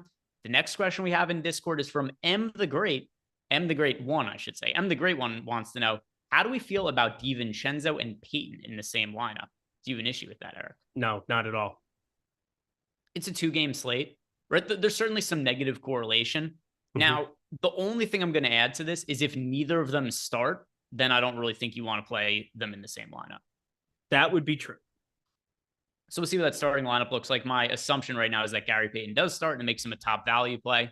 See what that starting lineup looks like later. Sick Mosh says, do you think playing both Gary Payton and Grimes to get to LeBron and Curry is fine for cash on FanDuel? And then he also adds that he won his cash games from my advice yesterday. Thank you very much. So Sick Mosh, happy to help you. Let me pull up the FanDuel lineups that I've built and see. So he says Gary Payton and Grimes to get up to LeBron. So Gary Payton for cash games, no brainer. Quentin Grimes for cash games on FanDuel, I also think kind of a no brainer. I think these are 2 really strong cash options. As far as pay-ups go, LeBron isn't really my favorite on FanDuel. I actually prefer AD and Steph Curry. But if you really want to play LeBron, like, I'm not going to say that that's terrible either. But my preference would be, if you're going 2 cheap guys, to go AD and Curry in cash. Same. Next question is from Strixteen71, wants to know, how much Bam am I getting? And what do I think about him tonight? By the way, people just absolutely hate Bam Adebayo. Yeah, they really do. And it makes no sense. This guy is like, I think out of anybody over the course of my DFS tenure, Bam Adebayo has probably won me the most money individually as a player. Like, back in the days before Kyle Lowry was there and his assist rate was through the moon when Jimmy Butler was out, which was very often. I can't tell you how many times you just jam Bam Adebayo and it worked out. I will say, within the context of this team, it's been frustrating at times because I've been overweight quite a bit. It was nice to be on the right side of it last time out. That's for sure. Can he keep that going? We would like that for sure. Getting 7,600 Bam Adebayo against, well, lack of Mitchell Robinson. They've been going more Hartenstein here lately in a couple of spots. And plus, Mitchell Robinson just hasn't played that good this entire series until the 33-minute spot. Fumbled that pass that he needed to kind of convert on. But it's been a wonky series for Mitchell Robinson. I think Bam Adebayo is making his life difficult, even if we're not necessarily seeing the rewards in the box score. Yeah, and if I'm not mistaken, Bam was on the optimal lineup the last time the Heat played. I'm not getting to him very much today. There's just a lot of center options to play, especially on DraftKings. Mitchell Robinson, Draymond Green is center eligibility. I still like Hartenstein as potential punt play, Anthony Davis. So it's hard for me to really prioritize anybody who's just like center only eligible. So Bam Adebayo, like I don't have a really strong take on him, but I'm going to end up being underweight to him just because of the amount of center options. Yeah, I get it. For me, I'm getting to a little bit more than it sounds like you are. Nothing crazy like I had last slate, that's for sure. His ownership's definitely going to be coming up, coming off of that game. It looks like it has in our projections. So he's sitting 26.1%. I think it's about fair. I'm going to be somewhere close to that when everything's finished. But for me, it has more to do with Julius Randle and Draymond Green with the power forward center eligibility. There are a lot of lineups I have that it looks like I'm just kind of bypassing AD, Bam, and any center to begin with, period. Yeah, and I mean, just looking through, the last 5 games for Bam Adebayo, he's been fairly neutral. His last 5, he's averaging 39.75 DraftKings points. He's this really unique situation where, for whatever reason, his good games get brushed under the rug, and people never forget the bad games for Bam Adebayo. Like I talk about, it's kind of like in sports betting, Greg. It's the identical thing. Everybody remembers. Like I can guarantee you, when I pull up MLB Lindy's Leans, Likes, and Locks tomorrow, when I cover everything, they won't talk about the fact that I called a JJ Bleday home run. They won't talk about the fact that I swept the entire morning MLB board. Besides one play, I took Oakland plus 1.5. It's the only thing I'm going to be hearing about all morning tomorrow. Already hate everybody. Yeah, pretty bad bet by you there. Thanks, sure buddy. It was the number 1 bet on OddsShopper last night. Yeah, which the other thing too is, I mean, you were. It was a fantastic bet, I thought. Yeah, you were plus 1.5, plus 115 for it, and you're profitable. So what difference does it make? Yeah. Anyway, Bam Adebayo, people really hold on to his bad games, and I assume they're not even going to remember that he scored 23 points and pulled down 13 rebounds last game. That aside, though. Not somebody that's a priority for me on this slate. Agreed. Not a priority, no, but I'm definitely going to be around the field. And let's see if there was any other questions in Discord. If not, I saw there were some outstanding super chats to hit on. And here we go. Heflove, why do we think Brunson's ownership is relatively low? So I'm actually well overweight to the field on Jalen Brunson as I'm looking through my exposures.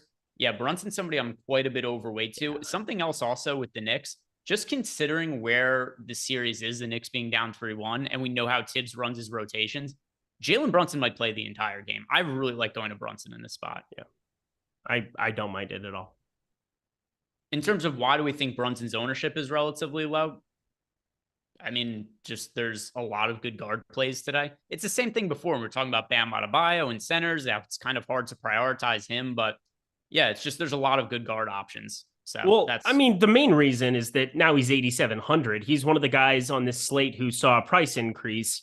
He goes from 7,900 where he started this series to 84 to 85, and now he's 8,700, which is a lot different when you see guys like D'Angelo Russell. The salaries coming down there. We have not Kyle Lowry. Gabe Vincent, the salary came back down a little bit here as well. There's a lot of other pieces where it seems like every Golden State piece for the most part, RJ Barrett, D'Angelo Russell, they've all seen a price decrease. So it kind of makes sense that it's balancing out. Yeah, and I mean, it's not that much different from his regular season price. He closed the regular season as looking at now priced at 9,100. And then, a lot of the tail end of the regular season, he was like in that 85 to 8,700 range. So I don't really have that much issue with price tag. I do think he's a little bit under-owned, but to your point, the price tag, some sticker shock, probably one of the reasons that he's going under-owned and just a lot of other options there.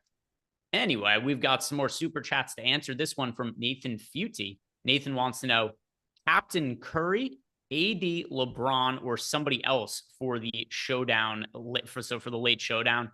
Steph Curry would be my option there. So Steph Curry. Anybody else? Is there any, like if Gary Payton starts, you can make a case to go to him for cheap.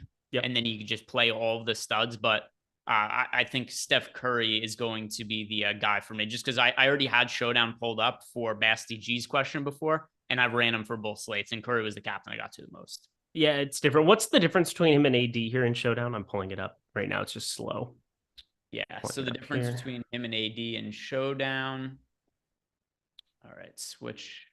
It's been pretty firmly on the AD side. It would seem the last couple of slates where he's more expensive. AD is 600 more expensive in the captain. Yeah, so definitely Steph Curry is the priority. Steph Curry is our guy there. The next question from Demetrius Bacon. Favorite PrizePicks plays tonight? Well, I am glad you asked, sir, because PrizePicks is the sponsor of our show today.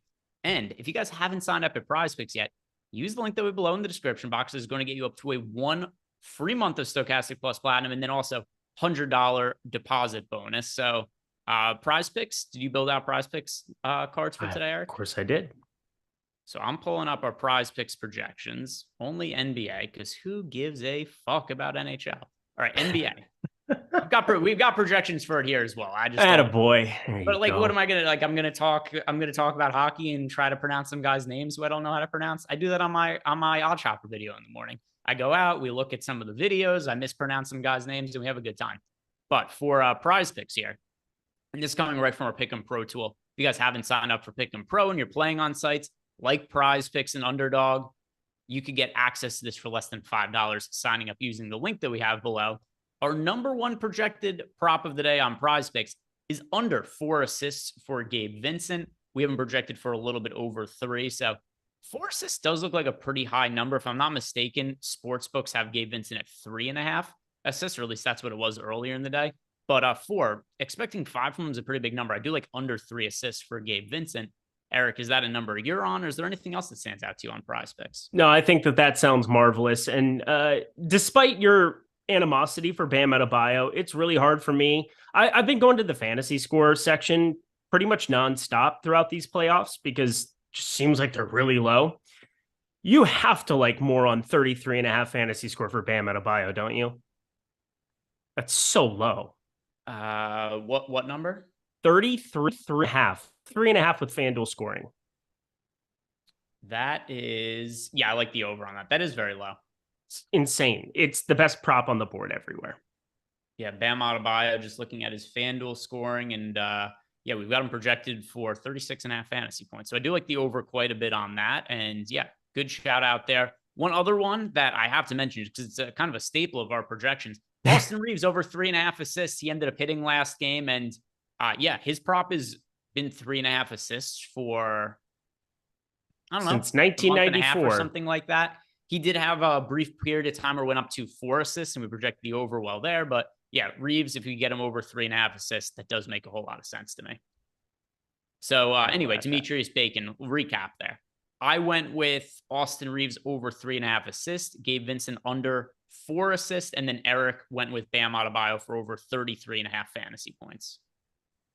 Nice 3-legger there for you. Love it. Love it. Enjoy that, Jordan Klein. Put it in your pipe and smoke it. There we go. Hey, careful, because he might just do it. My filler arc, RJ Barrett and Wiggins or Randall and Strus.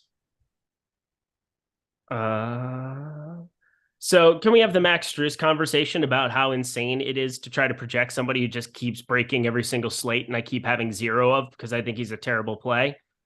He's 5K now.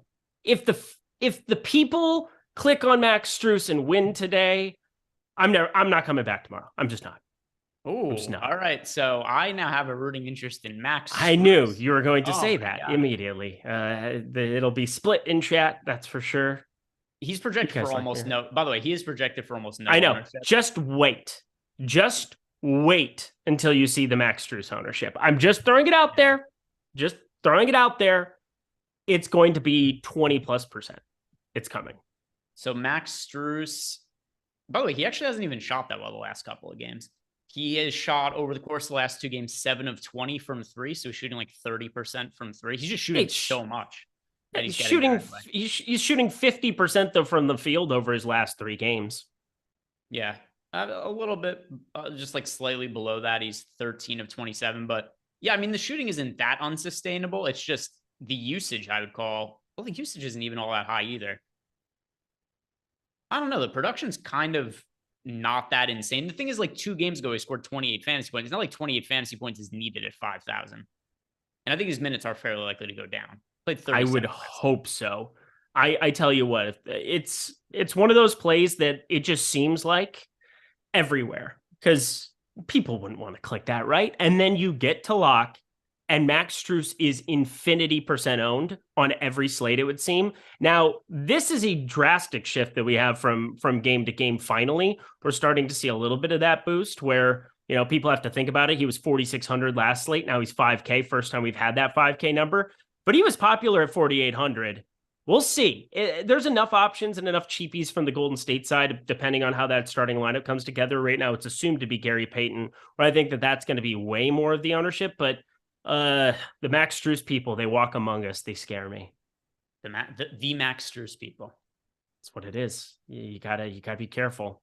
It's got some like racial undertones to it. I don't want that. Doesn't? Yeah, no, well, it's got the Last of Us undertones. People, it's like I don't associate with the Strusers.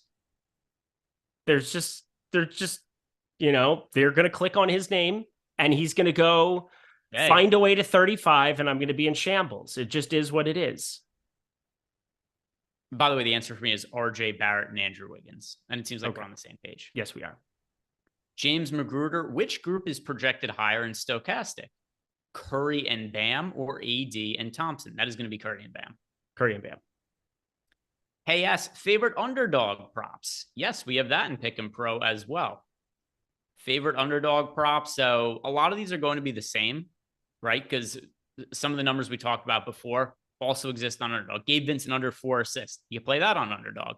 Austin Reeves over 3.5 assists. You could play that on underdog. Here's one that's really interesting to me, Eric. We have Gary Payton over under 8.5 points as an available line on underdog. Even though we have Gary Payton projected as a starter, we have him projected under 8.5 points. So I think that under 8.5 looks really good because it just projects well as is. And then you get the possibility of Gary Payton moves to a bench role, and then you've got something that's like close to a lock. So yeah, those are the three that make the most sense to me. I was going to talk about him where those minutes are just in a weird spot. And Dennis Schroeder, it should come as no surprise. I'm on the over of 8.5 is the prevailing number for him there. He's 9 at PrizePicks. I'm not sure what he is at underdog right now. I'll pull that up as well. But kind of feel the same way about Lonnie Walker, 8.5 points. Do you kind of have any kind of a feel there? I kind of want to short both of them. Lonnie Walker for, I think that's about fair. Okay. So, well, the Gary Payton one definitely makes sense. So we're clicking on that. It's more of just those minutes could end up being any, like he feels very, very volatile on this slate to me. I think he was volatile. I think a lot of these guys are volatile if we're going cheap. Like, so we haven't really talked about this, but who are the cheap guys you're getting the most exposure to right now? Yeah, so Quentin Grimes makes a lot of sense to me, 4,400. The minutes are just through the moon. And then shooting guard, small forward. If I'm going to be lower on Gary Payton, which right now I am a little bit underneath the field on, it's the same kind of positionality. I'm getting to a little bit more of him. Gary Payton is fine. I'm still going to get to right around 45, 50% of him. It's not like he's some fade, but he is 64% owned here right now.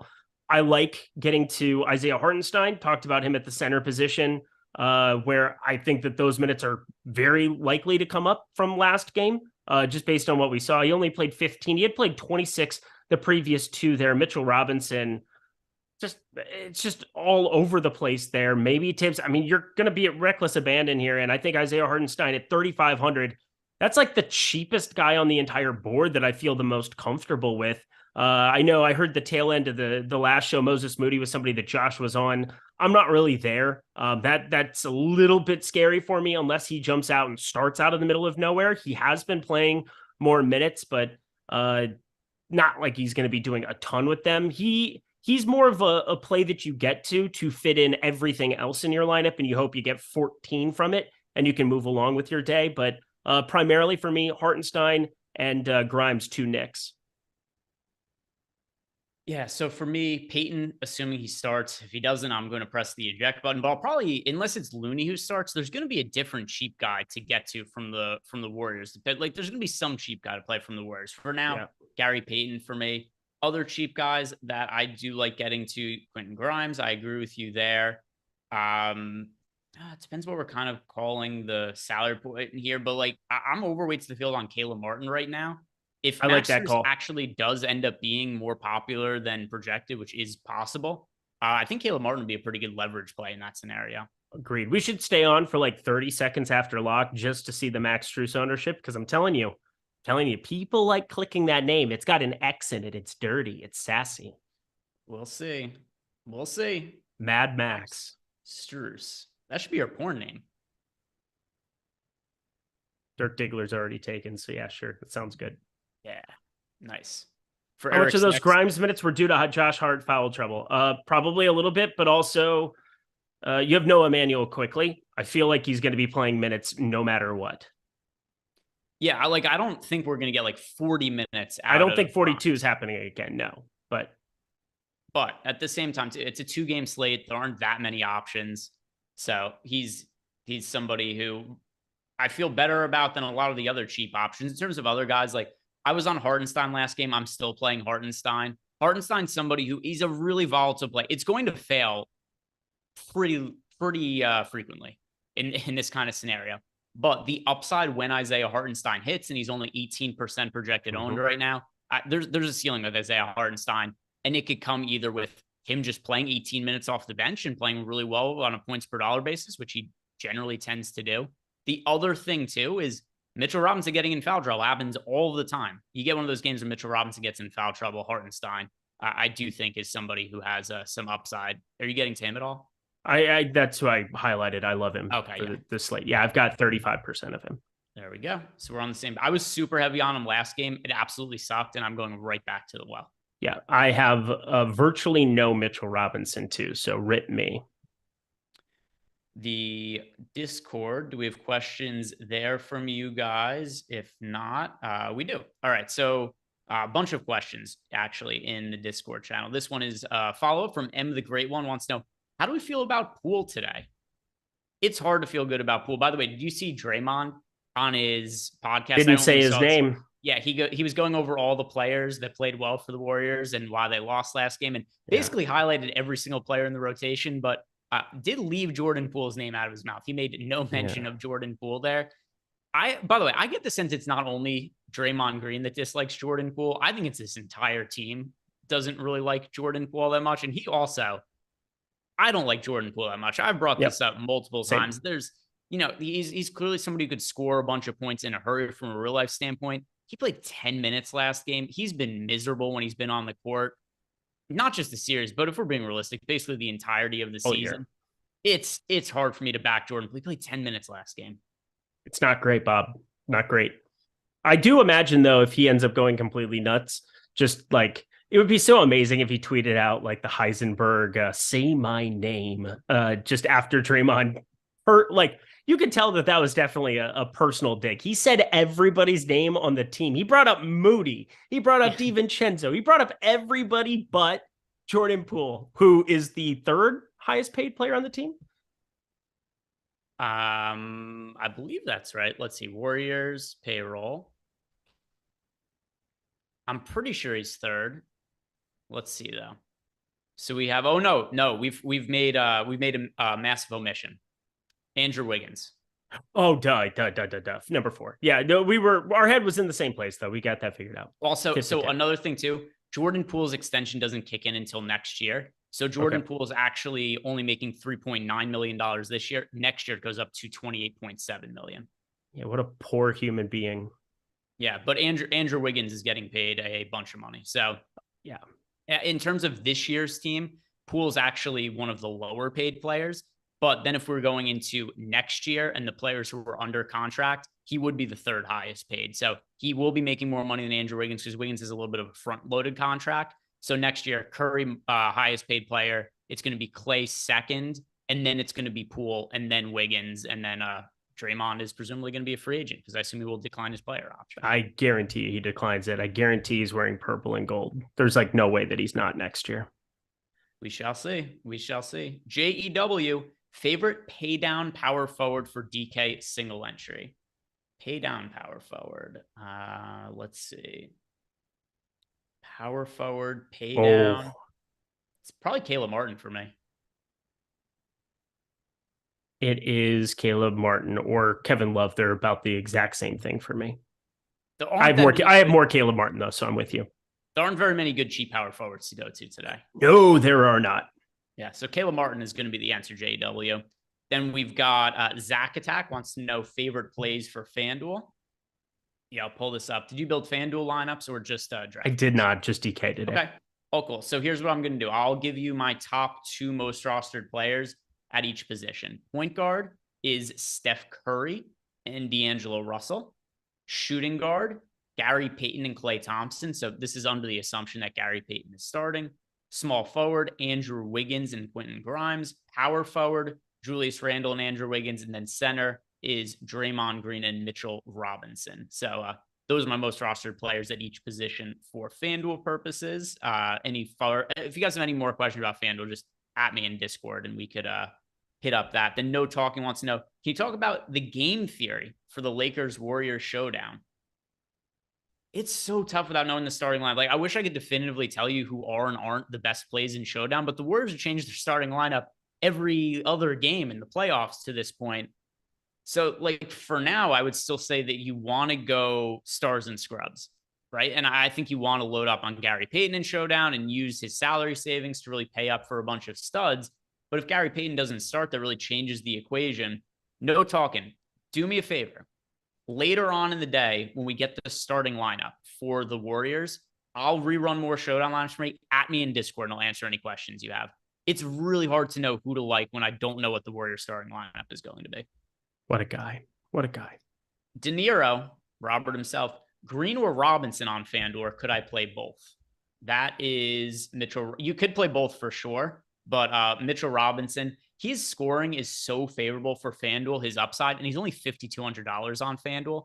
Just the block and steal upside for him at that kind of price point is really high. So I like Mitchell Robinson a ton on FanDuel. Draymond Green also is a good play, but I mean, way different price ranges. Draymond Green is $6,700 on FanDuel. Mitchell Robinson is $5,200.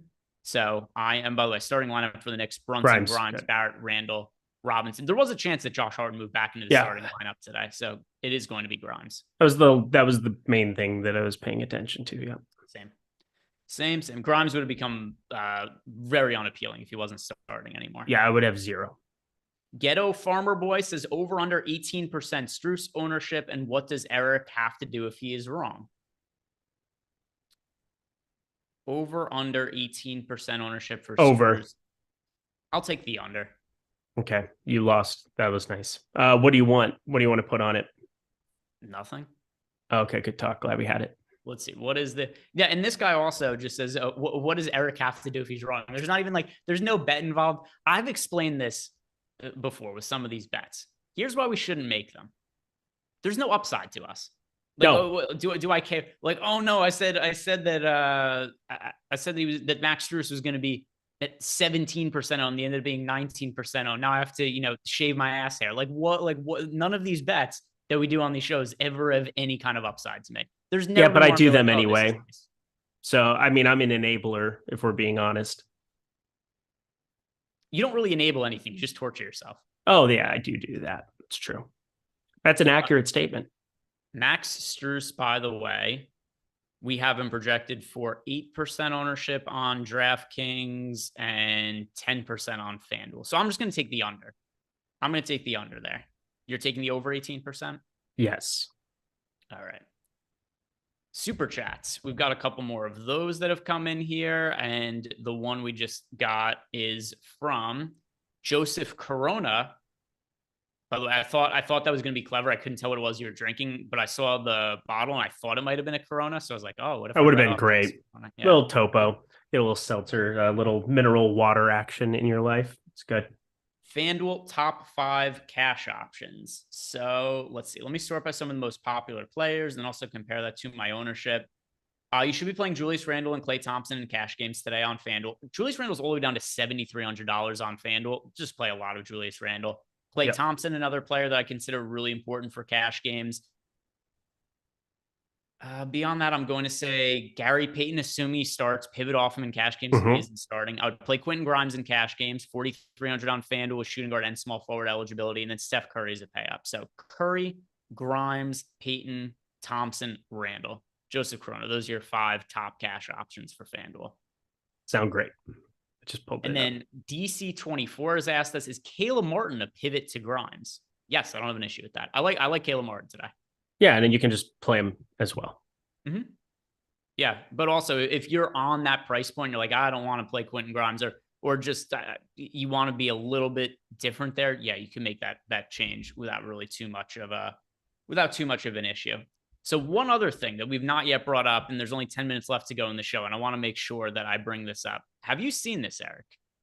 We have a new product over at Stokastic.com, the MLB lineup generator. Beautiful. Yes, I have. It's fantastic. So the MLB lineup generator, if you guys have used any of our other lineup generators, we had NFL, and then we had, I'm trying to remember the time, we went NFL, then it went NBA, then it went PGA. MLB is the latest of the lineup generators we have, and it's going to be really useful for baseball, especially if you guys are NBA players, basketball is winding down, you're looking to get action on another sport. Go check out the MLB lineup generator for baseball. It is live as of yesterday. And if you click on the link below, there is a promo code, but it's already loaded in there. Baseball for all, but just click on the link below. Promo code's already in there. You're going to get 50% off your first week. So less than $5 for the MLB lineup generator. And this is something that's just going to build plus EV lineups for you in a split second. You don't have to do any thinking on your part. All you're going to do is just click which site you're playing on, whether you want a chalky lineup, a balanced lineup, a contrarian lineup, and then you're going to tell it what kind of lineup you want to build in terms of a 5-3 stack or a 5-2 stack. And then it's just going to give you plus EV lineups. It is that simple. And check it out by clicking on the link below. Less than $5 for our MLB lineup generator. Brand new product that I'm really excited about. It's really great. I mean, it's one of those things too, where for me, sometimes I get busy trying to update things in the Discord. And then, I'm running around trying to put videos together for PGA. And then evenings are usually MLB, NBA all the time. So sometimes I don't get a chance to always build out lineups. I threw a couple lineups in this morning. That's when I ended up winning a couple of bucks from, was just having a couple of lineups thrown in the $4. So it was going to overlay in the morning and just started firing some of those bullets. You can make up to 20 lineups super quick and then CSV upload it. Amazing new feature. Did you see the all NBA teams? I did not. So it just came across. People were freaking out because Steph Curry, well, at least Steph Curry wasn't all NBA first team. He was on the all NBA second team. SGA was all NBA first team. Don't forget, nobody's saying that they think like Curry's worse than SGA or anything like that. SGA just played a lot more games in the regular season. Well, a lot more games in the regular season, ended up having a gigantic impact. And Golden State was kind of fortunate to land where they did. SGA totally deserved to be a first teamer this year. Yeah, he played 12 more games than Steph Curry. That's a really big gap. 12 games is a lot. It's a lot. Yeah. First team, SGA, Luka, Embiid, Tatum, and Giannis. The second team is Curry, Donovan Mitchell, Jimmy Butler, Jokic, and Jaylen Brown. Oh, Jaylen Brown got the second team. Yikesies. Which means he gets paid. Whoo, darling. That was the thing I was waiting to hear. So good luck, Boston. Blow it up. Jaylen Brown, as long it didn't have to be second team. If he was either second or third team All NBA, It's a difference of like $45 million he's eligible to earn on his contract extension. So yeah, he made second team All NBA. Third team, Dame, De'Aaron Fox, LeBron James, Julius Randle, and Domantas Sabonis. So we've got the Kings, 2 All NBA players this year in Fox and Sabonis. So there we go. We got those All NBA teams. Pretty cool. No more super chats, just making sure we've got all these answered. And then one question still outstanding in the Discord. And King Yusuf, who, by the way, we just got this super chat as well. Thoughts on pivoting to Caleb Martin instead of Grimes? Yeah, Caleb Martin over Grimes. I don't have an issue with that. No problem at all. A few minutes left to go here, Eric. And are there any contrarian plays that you are getting to that we've not talked about yet? Yeah, there's one. I don't know if I want to, because then you throw it out there and then chat makes fun of you. And it's just like, he doesn't know jack shit. Eric, go back to OddsShopper, never come out of the woodwork ever again. And what are they going to say that's inaccurate that you're afraid of?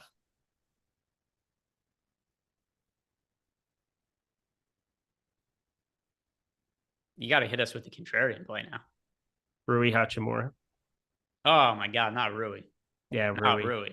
Still's in the rotation. He's played all 5 games. He's played, 16 and 14 minutes. It all comes down to being the hot hand approach. Once he gets out on the floor, There's no way I can predict on whether or not he is knocking down shots, but there are multiple times where he walks into 22 minutes, a lot more minutes than you think. He had it happen early on in that Memphis series than it happened in game 3 on the road in this type situation, or game 2 it was, game 2. I think there's a chance where if he gets the run and he knocks down shots early, you could be running into a Rui Hachimura game, and it just seems like nobody wants to click on the button. He's sub 10% right now on DK, 8.5%. He feels the same. It's like the same thing as Lonnie Walker to me, but I guarantee you coming off of last game, Lonnie Walker is still going to carry some ownership that's very, very difficult to predict. We're getting casual money. We're getting people who want to just chase whatever happened last game. Rui is 3,600. That gives you some savings off of what? Kevin Love, who's $1,100 more, who's coming in with double the ownership. Caleb Martin, who we both like, but he's 600 more. I think Rui is just a piece that I want to be well north of the field on. I have 26%. It's going to matter what the Warriors starting lineup is to me. If Looney ends up back in the starting lineup, I think we see the Warriors play some bigger lineups. It means more run for Rui. But, last game, he only played 13 minutes when we saw the Warriors end up starting Gary Payton. So a lot of it to me is going to depend what the Warriors starting lineup looks like. But being honest, I don't hate that either. The Lakers minutes have been fairly inconsistent. And so embrace it. Like, that's the thing. He's a 0.85 fantasy point per minute guy who can go out and get you a bucket. He's a 0.07 better fantasy point per minute producer than Lonnie Walker is. Lonnie Walker just got really, really hot for a second. All 15 in the fourth quarter there. I think Rui can do the same type of thing.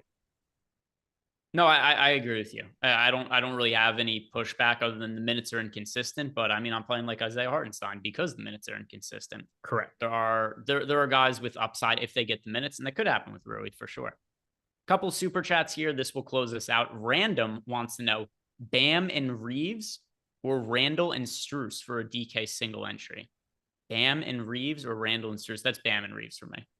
Bam and Reeves. I really like Austin Reeves for today's slate too.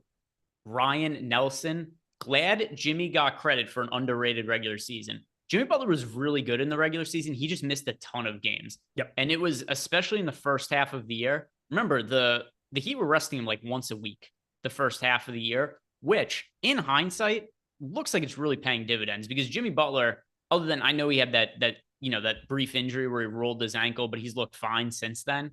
And I think a big part of this too is just Jimmy Butler rested a bunch of games in the regular season, just healthier than a lot of players and in better condition at this point. So Jimmy Butler, got credit and had a really good regular season. Actually, if you go to dunks and threes, I think they Jimmy Butler like 5th or something like that in EPM this year. He had a really good season. Yep, he was excellent. There's nothing you could say about it, but it comes down to playing games, and I think that should matter. I think it would be weird to have somebody play half of their team's games or something of that nature and still make an all NBA team. Now, Steph Curry missed some time. I think that the correct demotion was probably made there, switching him in SGA as a result of that. I have no problem with that kind of method of calculating things out. Yeah. And by the way, I mean, you look at some of these players and, like people will be like, oh, how much time did Kawhi miss this year? Kawhi played in 52 games. Steph Curry played in 56. So anybody who's like, so there's people like, and I know like this is not a man who's to be taken seriously, but like I've seen these things get retweeted on my timeline where Stephen A. Smith says Kawhi Leonard has to retire because he didn't play enough games this year. He's not able to stay on the court. I mean, Kawhi played 52 games. Curry played 56. Durant played 47. LeBron played 55. Like these are guys who played, pretty comparable amount of games. And I think it makes sense to downgrade Steph Curry for the seasonal awards just based on that. But we've only got about 30 seconds left to go until lock here. If you guys have not done it yet, like the video, subscribe to the YouTube channel. Eric, do you have any final thoughts for the people before we close out?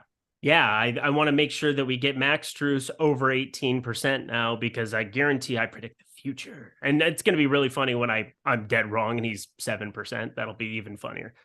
All right, getting it ready. So we are at lock right now. I'm going to pull up the contest. The $20. The $20? Yeah. All right, let's see what we have here. Have to see it on the way out. Yeah, we're sticking. Oh my God, Jordan's going to be so upset. Jordan's going to he's going to ask for a pay raise. Buddy, it's 30 minutes away. What's wrong with you? You're fine. Oh, I don't have to. Sorry. I'm sorry, baby. I didn't mean that kind of attitude. I just sometimes get so scared of being a nobody. Why don't you get over here and let Happy give you the old kissy kiss, smooch, smooch. Ugh. Are you back with me tomorrow, or is it Neil? It's you and me again tomorrow. Nice. All right, so let's see. What do we have here? The $20. Why is this not? Oh, okay. I see. Takes a second. Now it's live. I'm pulling it up. We'll find some Strus. All right. Tell me if you could find it. I was going to download the CSV, but it's not populating in the DraftKings. Max Strus, 25.1%. How are you today? They walk among us, and you can't even tell because they scare me. A quarter of the people clicked a 5K Max Strus. If he goes nuts today, I swear upon all that is holy, I will not be here tomorrow. I will be taking a sick day. I will be golfing by myself, talking to nobody. All right, there we go. By the way, that sounds like a pretty good sick day for you. It's so great. Eric is going to be rooting and not rooting for a Max Strus big game at the exact same time. So guys, whatever your opinion is here, if you are pro Eric, if you're anti Eric, you have rooting interest tonight on Max Strus. If you guys do not want Max Strus, or you don't want Eric on tomorrow's show, you're rooting against Max Strus here, right? Max Strus goes out, has a big game. So we've got some rooting interest here. Guys, thank you very much for sticking around. Time to watch Max Strus play some basketball. If you guys didn't do it, like the video, subscribe to the YouTube channel. Shout out to PrizePicks for sponsoring the show. Have a good one, guys. See you here tomorrow. Eric, maybe not. We'll see. Bye, friends.